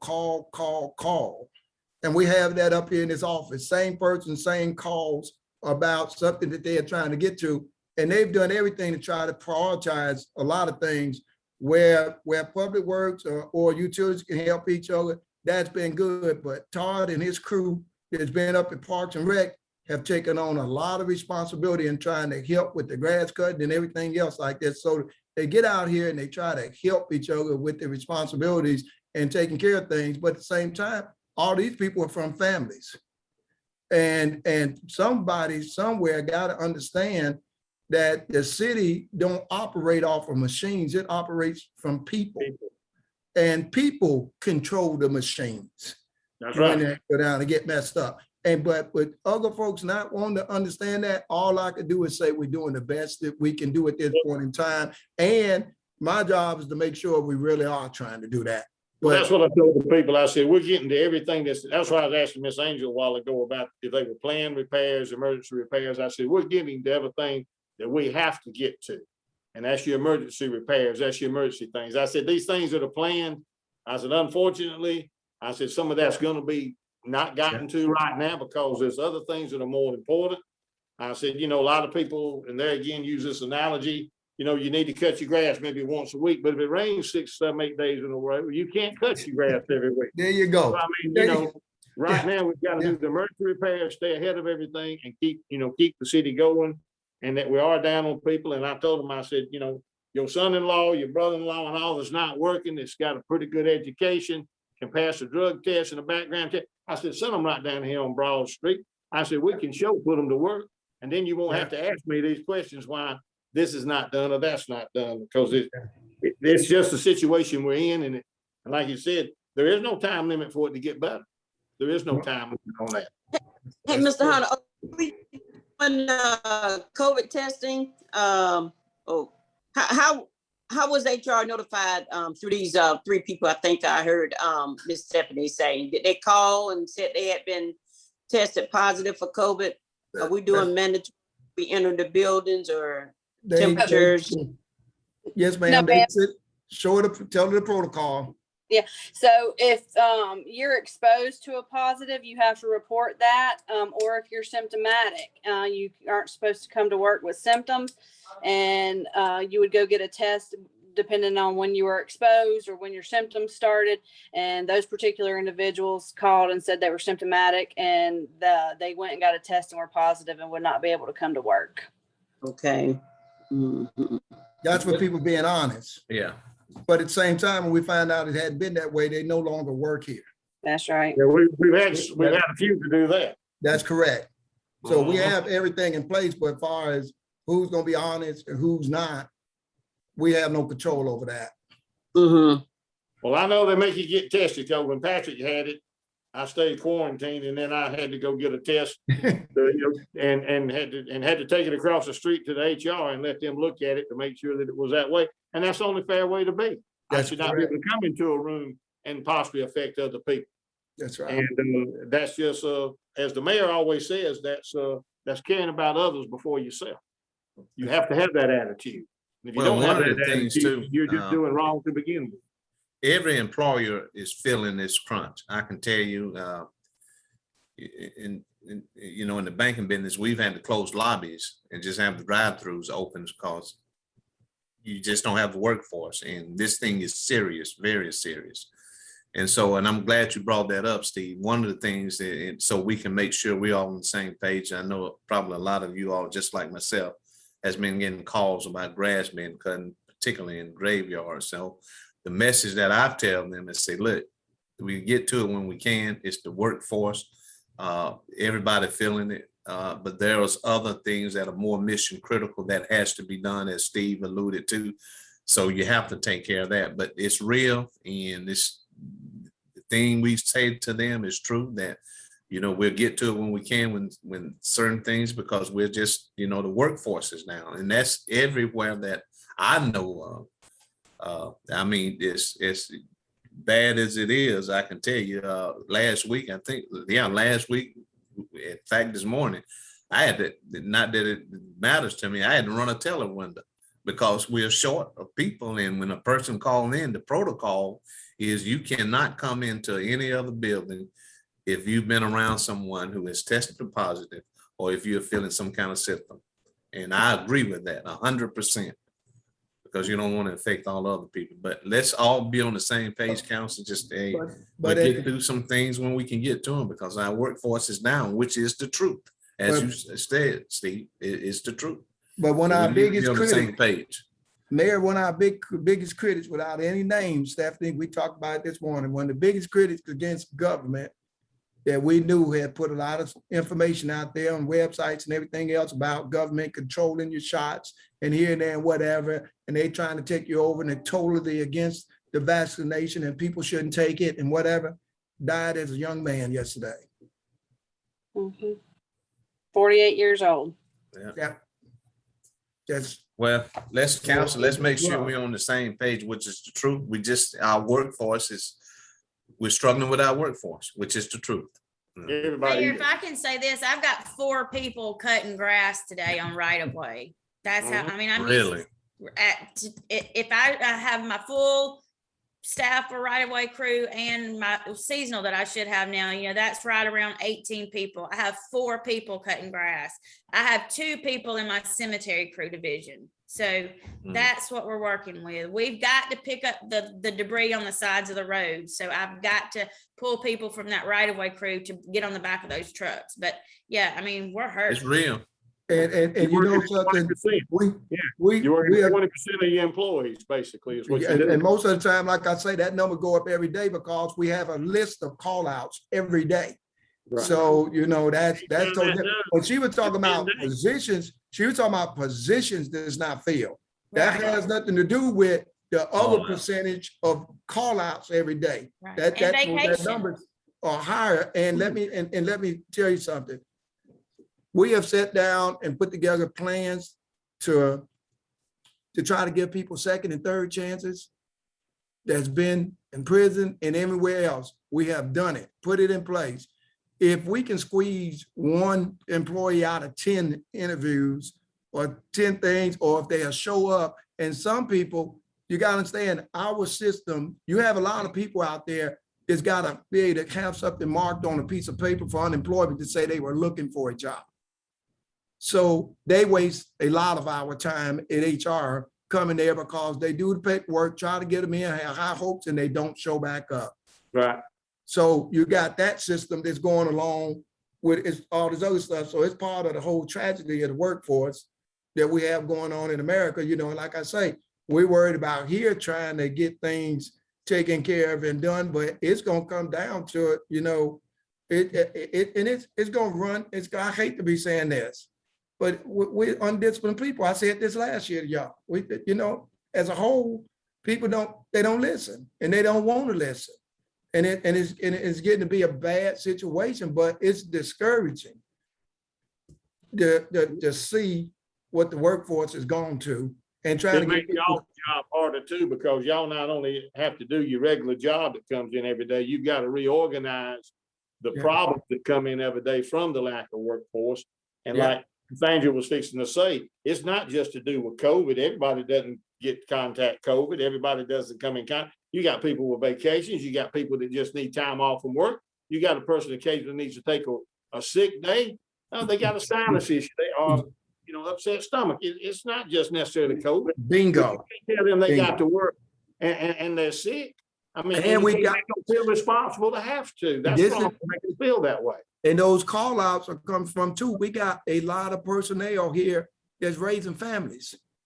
You know, when that school call and say this child in this class been infected with this or this child been infected, they got mom and daddy got to go. Yeah, rightfully so. Somebody got to go. I'm dealing with people that's here. You know, you don't know who household is into it. And these people working, they got mental conditions too.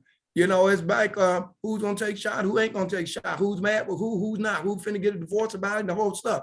It's directly affecting us in a bad way right now. I mean, it came to get us. We did very well last year. We're not doing so well this time, but at the same time, we steadily trying to get people in here, and I have to ask just about every week, every day, hey, how many applications have we gotten in? You know, talking to people, telling people out here on the yard, every time I see these people, hey, tell your friends, this is a good time to get a job here and learn what they can, become valuable, make overtime, make all kinds of money. They can do a lot for themselves and their families right now in doing things. It just it don't move some of them. Well, some people you can't move, but it's Yeah. a perfect time for people to be employed. Perfect. That are looking for jobs, and it's a perfect time for them to hire on with the city and make a Yeah. lifetime commitment to the city. That's And right. like you said, we're not bending rules, but we're changing policies sometimes Yes. of allowing people on some things that, you know, when everything is gravy, you know, Yes. you can overlook some stuff, but right now, you know, It's tough. some of it's hard to swallow, but we still got to keep the workforce out there. And I know, and I applaud everybody there that they're doing the best they can and doing all they can. And I certainly applaud all of our workers that we still have working, because I do see some of them continuously working hard, doing multiple jobs, as a lot of our department heads are doing too. So I commend everybody for that. I sure do. Thank you, Steve. I don't have any questions, so council, we'll go ahead and get into the agenda and set it up for tomorrow, if that's okay with the council. Yes. Yes. As it's been mentioned by Mrs. Lee, our council meeting will be in person tomorrow at 9:00 a.m. up at the Martin Allied Park Community Center at 9. At that time, I will call the meeting to order. And we do have Pastor Don Abram of Trinity, he's not at Somerville, he's at Trinity United Methodist Church. Yeah, I thought we done got rid of our preacher when I saw that. Yeah, that's Don Abrams. Has he confirmed, Melanie? Or is it Bro Rob? I believe Pastor Don Abrams confirmed. Okay, that's Trinity Methodist Church. Okay. So sorry about that. he has confirmed, correct? Yes. Okay, so he will do the invocation. After that, council will lead us with the pledge. And then one of the highlights, and we just finished talking about some of it, which kudos to all our employees, is the employee service recognition done by our city manager as well as our HR director, Stephanie Chastain. We will present those persons with that, with their proper recognition. We can't do that enough, particularly in now time. So we will have that done. After that, council, under the city clerk, and since we were all at the last meeting, I will ask that we take this in one vote, if that's the pleasure of the council. That is the August the 16th work session as well as August the 17th council meeting. So at the pleasure of the council, we will take those in one vote, okay? Fine. Yes. All Yes. minds clear on that? Yes. Okay. Then proceeding on the city council, here between here and yonder, if there's any unfinished business that we need to discuss, we will certainly be presented with that opportunity to do so at that time. And if they are not, we'll get into the resolutions and under the administrations. The first one is a resolution in reference to authorizing the mayor and city managers to sign change order number 1 with Thayer Bray Construction LLC to add 58 days to said contract for hazardous material abatement south foundation wall and unforeseen under slab work at no extra cost. We will ask Ms. Lee to read that resolution, council, and I will ask for a motion in a second to approve. As it was alluded to by Mr. Day, it's just adding 58 days, no extra cost. Oh, extra call. That's the main thing. All right. Okay. All minds clear on that? Okay. Yeah. And council, if we can, for the sake of time, let's ask any questions or comment or discussions today. So after that, council, on the resolution, B is a resolution in reference to make an application to Alabama Power Company for the Gateway Grant to assist in the placement of 2 kayak signs located at the Phenix City Riverwalk. As we see, this is a grant. We'll ask Mrs. Lee to read, Mrs. Lee to read the resolution. And I will ask for a motion in a second for approval, council. Any questions, comments, or discussion? It's a no matching grant It too. says on 2 locations and 1 on each end, or how's that gonna work? Beg your pardon, Mr. Day? Okay, it says 2 sign, right? It's gonna be 1 on each end of the Riverwalk. No, one's gonna be at the pedestrian bridge and the other one's gonna be at the amphitheater entrance. Oh, okay. Gotcha. Is that correct, Mrs. Hathaway? Actually, I think when we went back and looked at it, the one by the pedestrian bridge, we might actually want to pull it closer to the 13th Street area. Oh, okay. In the grass there. Okay. So they're gonna be in promotion with 24/7, huh? Night and day. What's that, Yes. Mr. Day? They're gonna be showing those signs gonna be showing 24/7, night and Yes. day, every day. Yes, sir. They're similar to the signs over on the Columbus side. They're kayaks. They're like photo op signs where people can stand by them or get inside, have a picture taken and post it on social media. Okay, thank you. Yeah. Okay. Thank you, Mrs. Hathaway. Thank And you. you said there was no matching funds for this one, didn't you, Mayor? Yes. Yes, sir. Good. Thank you. Thank you, Mr. Day, Mr. Bailey, and thank you, Mrs. Hathaway. Proceeding on, council, on the Engineering and Public Works Department. We have a resolution in reference to awarding a bid to Landmark Grading Company Incorporation for 14th Street Park construction in an amount not to exceed $160,924. We'll ask Ms. Lee to read that resolution, and I will ask the council for a motion in a second to approve. Comments, questions, or discussion?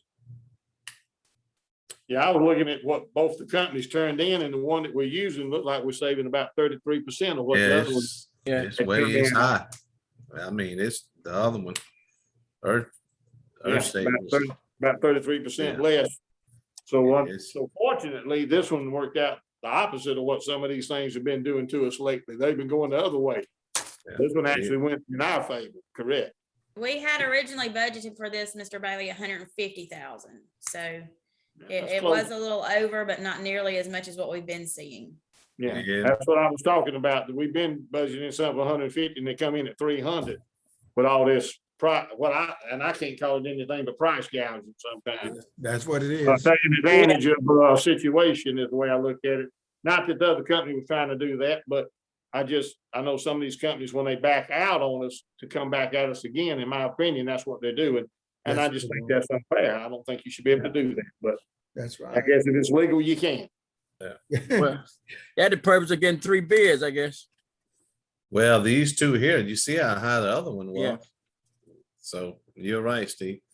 Okay, thank you. Mr. Hunter, we had already purchased the playground equipment, what, about a year ago, didn't we? Todd, how long have you had the things in place, the goals and stuff? Yeah, so it's been at least a year. It's all down in our maintenance yard waiting to be installed. Yeah. So great job on the bidding process. Like I said, we're about 10,000 over, but considering where we are as a nation today, it still was a good price. Just a quick question, Mr. Hunter, just let's see, we were talking about walking trail, basketball courts and things of that such. Is that right? That's correct. As far as security, were we talking about 24/7 security on the basketball court or what? No, ma'am. We don't have security. We don't have security at none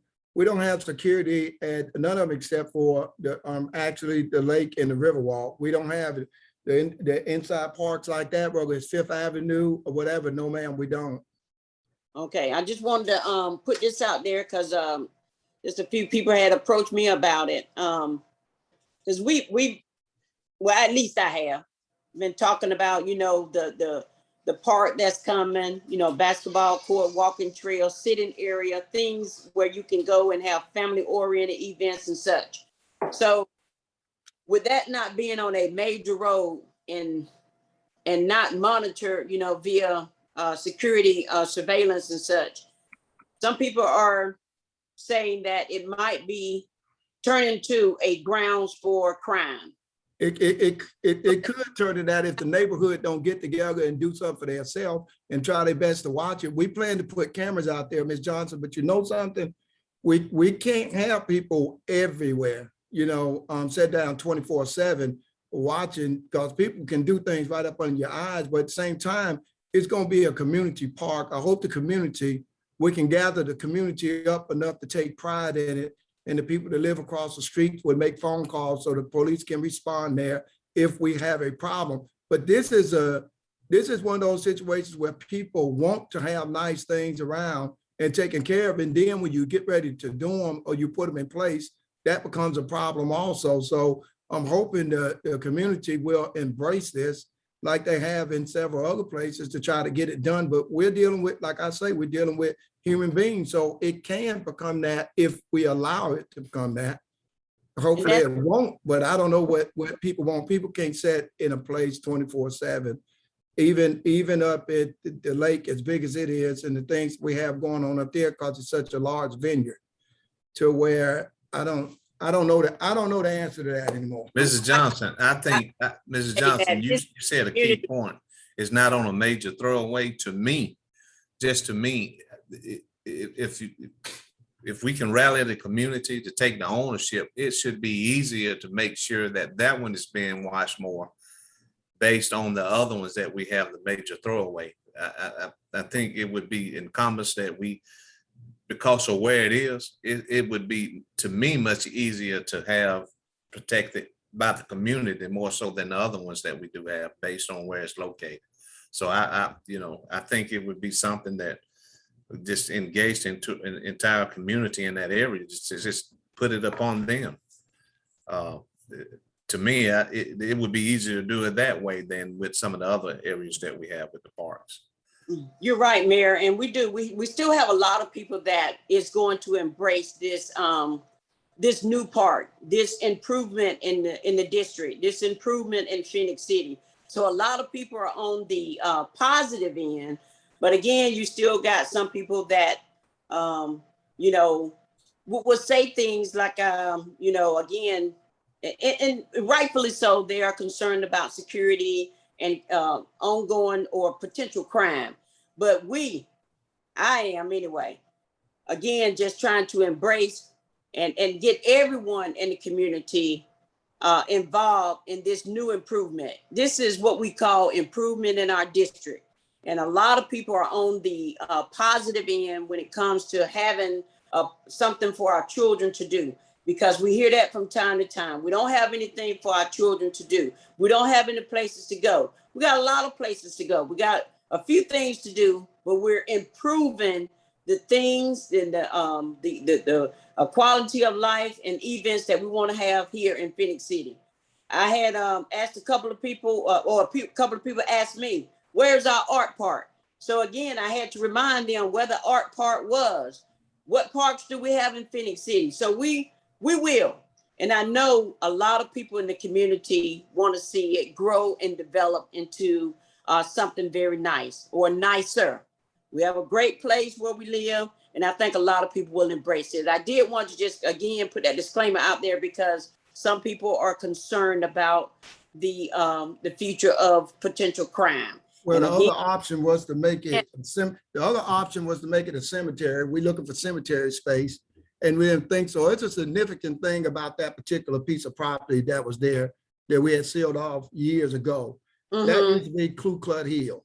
That once upon a time it was close. It also was the home of the Poplar Springs baseball team, Negro League baseball team. It has a lot of, history right there in that particular area, in that particular spot, where it has had for a lot of the older people that's still around that remember that.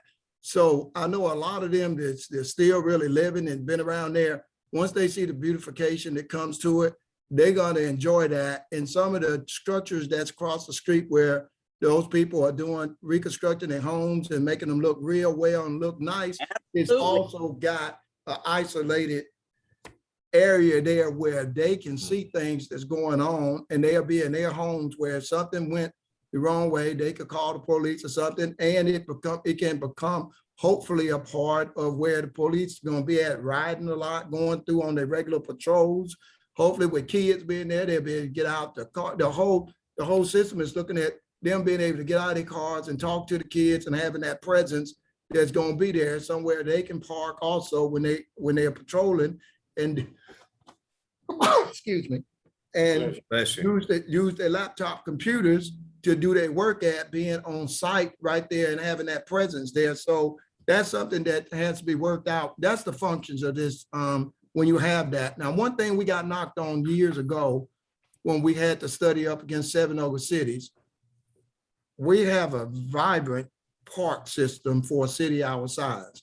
And when we think about these things, one person I really have to think about is the Park and Rec director, because this puts more strain on his workforce to make sure at a time that we don't have anybody to make sure that's taken care of, because that falls up under there. So it's so many variable things that you have to look at that surrounds something like we are getting ready to this undertaking. But we are trying to move, no matter with the pandemic going or not, to try to make things better for the city and keep them in place. So, we look, that's every place here is susceptible. We got people that's going, knocking on doors now to see if people's going to come to the door to try to rob them. It's not just good enough anymore to try to break in their car and get there, but the answer to stopping it, we are doing everything we can to prevent things and be in place, but it is so unfair for people to think the answer is going to be, I'm going to wave my hand or somebody's going to do something to stop these things that's going on, or going to be able to say people are not going to be bad people. We got bad people. I'm excited getting traction on this. You mentioned, it was a ball field for Poplar Spring team, and I remember that vividly. The Poplar Spring Cats, That's correct. Played up there. Yeah. So, but I'm good and glad and excited, and I know the community is as well, on getting something in the area that is going to increase family-oriented events. So, congratulations on getting the bid moved, and again, like I say, we're excited about the opportunity that is forthcoming. So, thank you for working on that. Thank you, Ms. Jones. Thank you, Mr. Hunter. Proceeding on, council, on the fire department. We have a resolution in reference to authorizing the mayor and the city manager to accept a proposal from Javali Concrete Construction LLC to replace deteriorated concrete aprons and pads and install an oil and grit separator at Fire Station 1 in an amount not to exceed $43,000. Council, I will ask the clerk to read that resolution. I will ask you all for a motion and a second to approve. Any question, comments, or discussion? Okay. If not, proceeding on the Utilities Department. We have a resolution in reference to authorizing the mayor and city manager to sign a contract agreement with Fuller Fire and Safety for the installation of a fire control system to monitor the elevator in an amount not to exceed $7,797. We'll ask the clerk to read that. And we'll ask for a motion and a second to approve. Ruby, you need to put your speaker on mute. Ruby? Okay. All right. Not that we don't want to hear you, but we don't want to hear you say something that you may not have wanted to say. Council, again, Utilities Department is a resolution in reference to authorizing the mayor and city manager to sign a contract agreement with Fuller Fire Safety for the installation of a fire alarm control system to monitor the elevator in an amount not to exceed $7,797. We'll ask the clerk to read that, council, and I will ask you all for a motion and a second to approve. Okay, any question, comments, or discussion? Yes, sir, Mr. Hunter, that was not in the original bid for the improving the elevator, is that right? On the utility, yet, go ahead, Charles. I'm not gonna do your job. Councilman Day, that's correct, because this is something totally separate. This is the fire alarm system for the elevator. This is a separate company. That original bid that you're speaking upon was for Oracle Elevator. That's for the elevator itself. This is just strictly for the fire alarm system. And the building department was able to gather 2 quotes for us. And as you see, Fuller Fire and Safety was the cheapest. And it'll entail having 5 different smoke detectors throughout the building, 1 for each floor and 1 inside the elevator and 1 in the electrical room that'll run the elevator itself. And Chief Kennedy, you correct me if I'm wrong, if I'm speaking out of turn with anything related to it, but that is my understanding of how the fire alarm system will work. And it'll be monitored through Fuller Fire Alarm System each month. Okay, thank you. That's probably a separate project, Mr. Day, when the elevator was going to be revised, a new elevator put into the building. You had to bring everything else up to code too. And it has to have phase 1 and phase 2 recall on the elevator in the event of a fire in the building. And this panel and the equipment is just for the elevator. Not for the entire building, but just for the elevator. Okay, thank you. All right, thank you, Mr. Day. Thank you, Mr. Woody, and thank Chief Kennedy so much. Proceeding on, council, on an ordinance. We do have a public hearing and second reading. It's the ordinance to rezone 9.40 acre tract of land located at 921 28th Avenue from an R2 zone to R3 zone, SFC Properties, LLC, Scott Chambers owner. The first reading was on the 3rd. We are not actually clerk to reread it. However, I will call for a public hearing.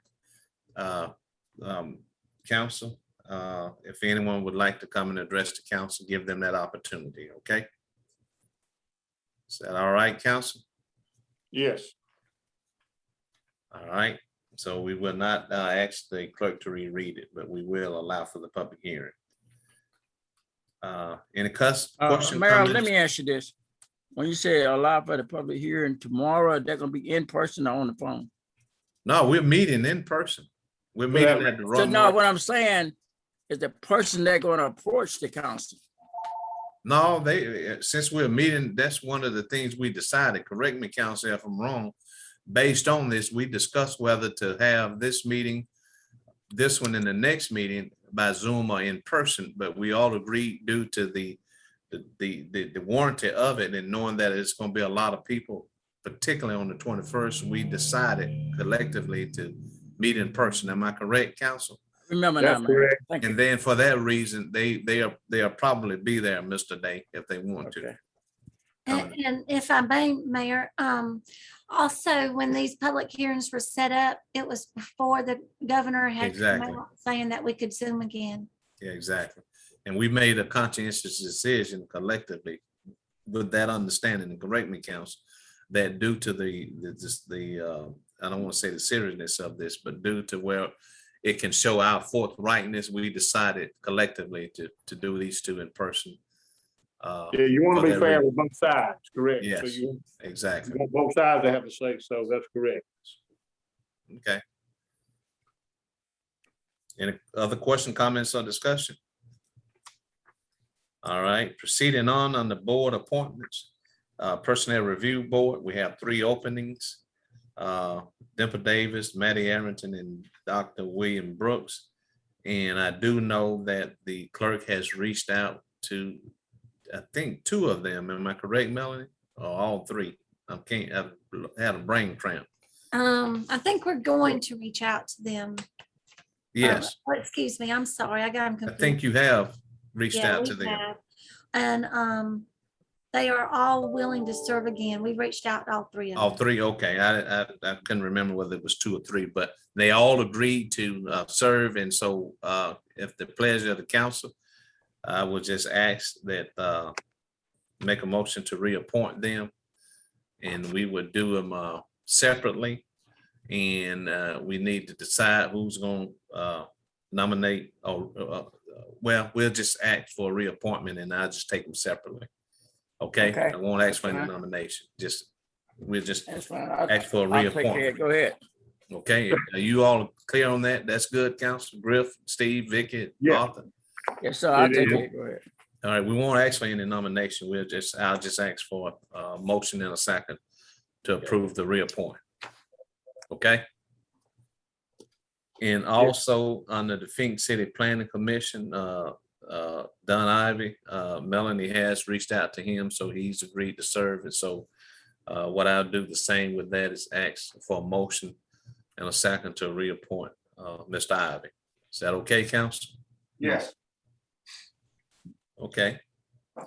And then proceeding on the license application. This is the first reading. It's an application for an off-premise beer license and off-premise wine license submitted by LaWanda Thompson for a Matter of Taste Incorporation, doing business as Neighborhood Food Mart located at 3984 Sanford Road in Phenix City, Alabama. We'll ask the clerk to read all the letters, and then I will ask for a motion in a second to place on first reading. Okay? Okay. All minds clear? All mine's clear. Steve, Griff, Vicky, any Yes. other? Yes, good. Okay. All right, then we'll turn it over to attorney, Mr. Graham. Jimmy? Good afternoon, everybody. No. We've got 4 claims on the agenda for tomorrow. The first one is AT&T. This is where we damaged a cable when we were excavating a piece of concrete. We did not realize that apparently when they poured the concrete, it attached itself to the cable. We didn't know that. And the reason, and it mentions about that we dug before we asked them to locate it. Well, we didn't think we would be close to anything, and that's why that happened. Also, they repaired it themselves. And our history with that has been in an emergency repair like that, where they could restore service, whether it's AT&T, Alabama Power, Phenix Cable, we don't require them to get 3 estimates. What it cost them to repair it was $866.85, and I recommend that we pay the claim in that amount. All Okay, right. okay. And Jimmy, we do, if you can, we do want you to re-clarify that. So I will. you can't say, Yes. that's the difference maker. That's Yes, why sir. we're not getting 3. Right. Yes, Okay. sir, I'll do that. That's kind of like under our bid law, if we got an Exactly. emergency situation, we Yeah, don't have to put it out to bid, we can just do it. yeah, exactly. The next one is filed by Stephen Phillips. Mr. Phillips claimed that he had destroyed his front and rear passenger tires because we directed him to go somewhere his truck wouldn't fit. You got the problem with this is, of course, you got the memorandum from Mr. Woody, but also you got statements from all of the workers that were out there, and nobody saw a traffic incident at the work site.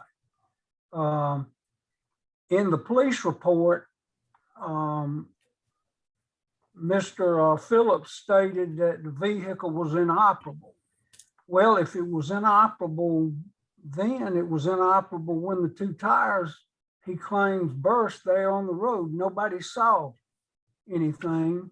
And he stated he had pictures but never produced them to the police department and did not attach them to his claim. And I think y'all know where I'm going on that. My recommendation is deny the claim. I go that way every morning when they was, and they didn't direct me up any particular street. They just told me I couldn't come down that street. Yeah, I could pick all the way where I wanted to go. Right, because when I went up that way, I had to detour and go around. Right, that's what I'm saying. They just wouldn't let me come through the work area, but I could took any one of 6 or 7 different directions right there, to the right or the left, and went where I wanted to go. So, you know, that was on me if I chose to go down the wrong street or run over a pothole or hit a curb. That's on me. Yep. All right, and then the next claim is by Ray and Glenda Driscoll. They claim that one of our city vehicles struck their mailbox. And again, if you look at the memorandum, they did not see a city vehicle hit their mailbox. There's a statement by the driver that said he did not strike their mailbox. And, you know, that's not enough evidence, even in a court of law, to, you know, find against the city. And I'm going to recommend we deny that claim also. Okay. All right. And then the last one is filed by Terry Shade. She had bought a house that we had plugged, and because for lack of payment, Fort Mitchell Water Authority had cut the water off. She has submitted claims that total $7,130, not 7,000, hold on, let me get to mine. $7,130.59. I spoke with Mr. Spraggins and with Mr. Woody. The pictures that they sent and the things that they want, they're trying to upgrade the damage. When we repair it, they want it like the commode. Yeah, is an upgrade. There's a mirror that they're asking us to pay for. There's no way it was damaged. There's also some other things that now the carpet, we messed that up.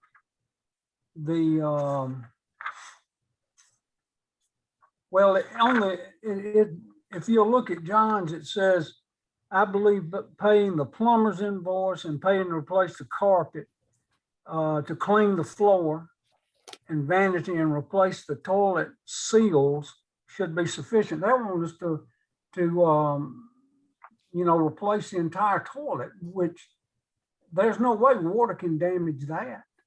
And we decided after John, Charles, and I talked, we'd like for y'all to table this claim till the next meeting, and we're going to get Gil, and we're all going to go down there, set up an appointment, go down there and look at this and see exactly, because all we've seen are photographs. And you know, lots of times you can't tell anything about photographs, but we just want to do some due diligence and, let her know that, we're not going to upgrade a property. We'll fix what we damaged, but that's it. So I'm going to ask you to table it. Okay. All right. Thanks, Mr. Graham. Yes, sir.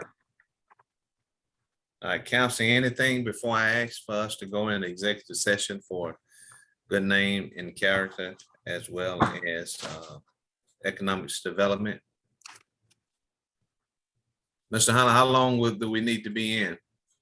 It may take 30 minutes. That says 30 minutes. It won't take All right, that long. 30 minutes. And what we would do, Mrs. Lee, we will go out the meeting after this meeting. Also, After executive session, okay? Hey, Mayor, can I take a break? Oh, sure. Wallace, who all do we need to have on the Zoom? all the council, Yeah, well, economic outside the development, council. planning, engineering, and whoever can stay up there and Bray, and that's about it, You don't want Okay. me? Yeah, Yeah, you. okay. Of You're course. automatic. You're only. Okay. All right. Yeah, you want to repeat it, Mr. Hunter? Of course, all the I council. think I gave Mr. Mike a Green. list already. Mike, you got the list? Okay, Yes, sir. I have the list. It's, Okay. Yeah, I have the list. all right. You want to call out who Let all me- needs to stay? Well, Yeah. he gonna, well, they'll Or you still gonna be just on. cut them off? Yeah, You gonna just- bingo. Okay, Yep. Yeah, I'll just, that makes sense. What- If you get cut off, your name is not on the list. You're on the hit list. You're on the hit list, right, Steve? So let's take a 5-minute Hey, break. Mayor, can I finish? Let me Oh. finish, but we ain't finished. Yeah, We're not finished. There's one more thing concerning these parks, trying to do things and trying to get a program, having a concern for these kids in different neighborhoods and trying to get Parks and Rec to work with them, something that I was trying to put in place before this pandemic got in the way. And that's dealing with some of the grocers. We have a map where they've all located where parks at, trying to get the grocery stores to adopt a park. At the same time, we want to put in a program where we would use young kids in the areas of all these parks, and basically their organization would be Fight the Blight in those different areas, because trying to get with kids in the different areas where there's parks at, because on one occasion where some people tied a doggone chain onto the merry-go-round down at Meadow Lane Park and pulled it out. Had the opportunity to talk to some kids. Remember that, Todd? Had the opportunity to talk to some of these older kids. Like you say, we have these parks where the older kids are playing ball or doing things like that. And we have to have these swings and the other stuff for the younger kids to play on, and trying to get them to take responsibility and want a good place for their brothers and sisters to work at, along with some adults that will get out there and try their best to keep the parks and stuff clean to help us, because it all can't be on the city right now.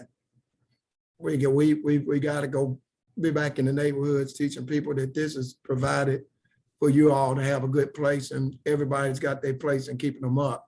But trying to get that done. And there's another thing, trying to basically get kids set up, younger kids set up with work ethics and understanding how you get out there and you can make some weekend funds or some money and stuff like that to get out there and do for them. Because I just don't feel like giving up on the fight to try to help some of these kids in the neighborhood, because, when I was a kid myself, I had different hustles that we could do, whether it was pop bottles that you was picking up from people's backyard or whatever. Kids have got to learn, and we got to try to teach them in neighborhoods that there's other things they could do to help their own situation in their environment.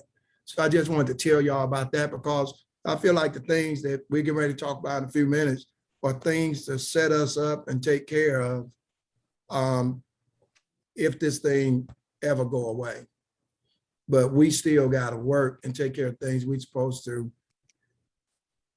to be on top of our jobs. That's all I had. okay. Anything else? So if it's okay, we'll take a 5-minute break or a little less and get back, and we'll be in the executive session for good name and character as well as economic development, and it'll last about 30 minutes. And Mrs. Lee, we will close out the meeting after the executive session. Okay? So we'll take a little break. Be back in 5 minutes. Yeah. Okay.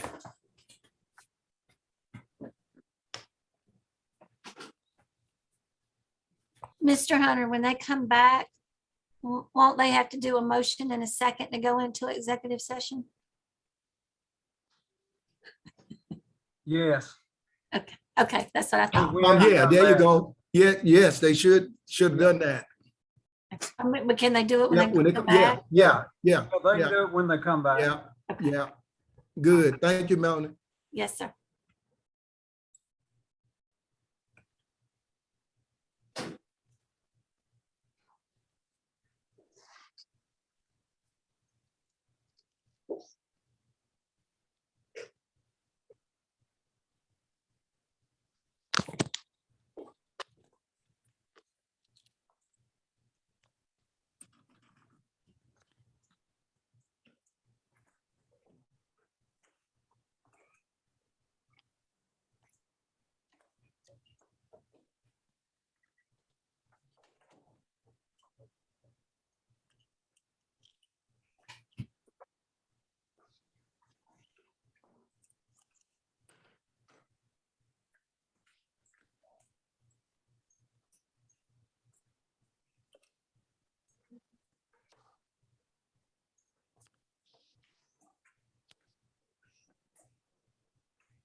Oh.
Oh.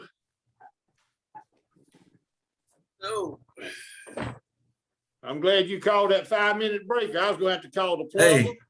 I was going to have to call Tri-City Cleaners and the carpet people. We had we had to go. I had to go pay my water bill too. Oh yeah, I was going to have to call the plumber, the carpet cleaner, and the Tri-City Cleaners. Oh, it was getting rough. Exactly. Arthur talked too long and it got rough on me. Arthur, adjust your camera. There you go. All right, we're just, we're waiting on, Mr. Honda.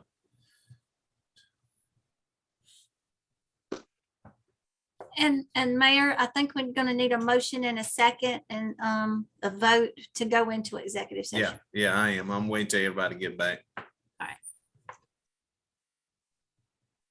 Just waiting on Tracy and Todd Hughes to rejoin. Yeah. There's Todd right there.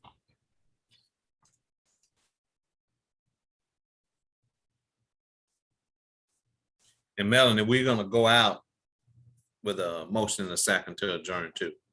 Okay. Yeah, I'm just waiting on everybody else to get in. We're just waiting on, Tracy's trying to connect. Okay, it looks like everybody's here except for Mr. Hunter.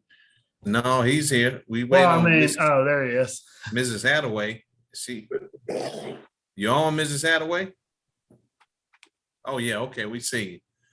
All right, we appreciate you all again. This is executive session that lasts about 30 minutes. So with that said, I'd like to call for a motion for approval to go into executive session for good name and character as well as economic development. May I have a motion? Motion to approve. All right, we have a motion by Mr. Day. May I have a second, council? Second. Second, Mr. Bailey? Uh-huh. Okay, all in favor, aye? Aye. Any opposed? No opposed. All right, 30 minutes. Mr. Hunter.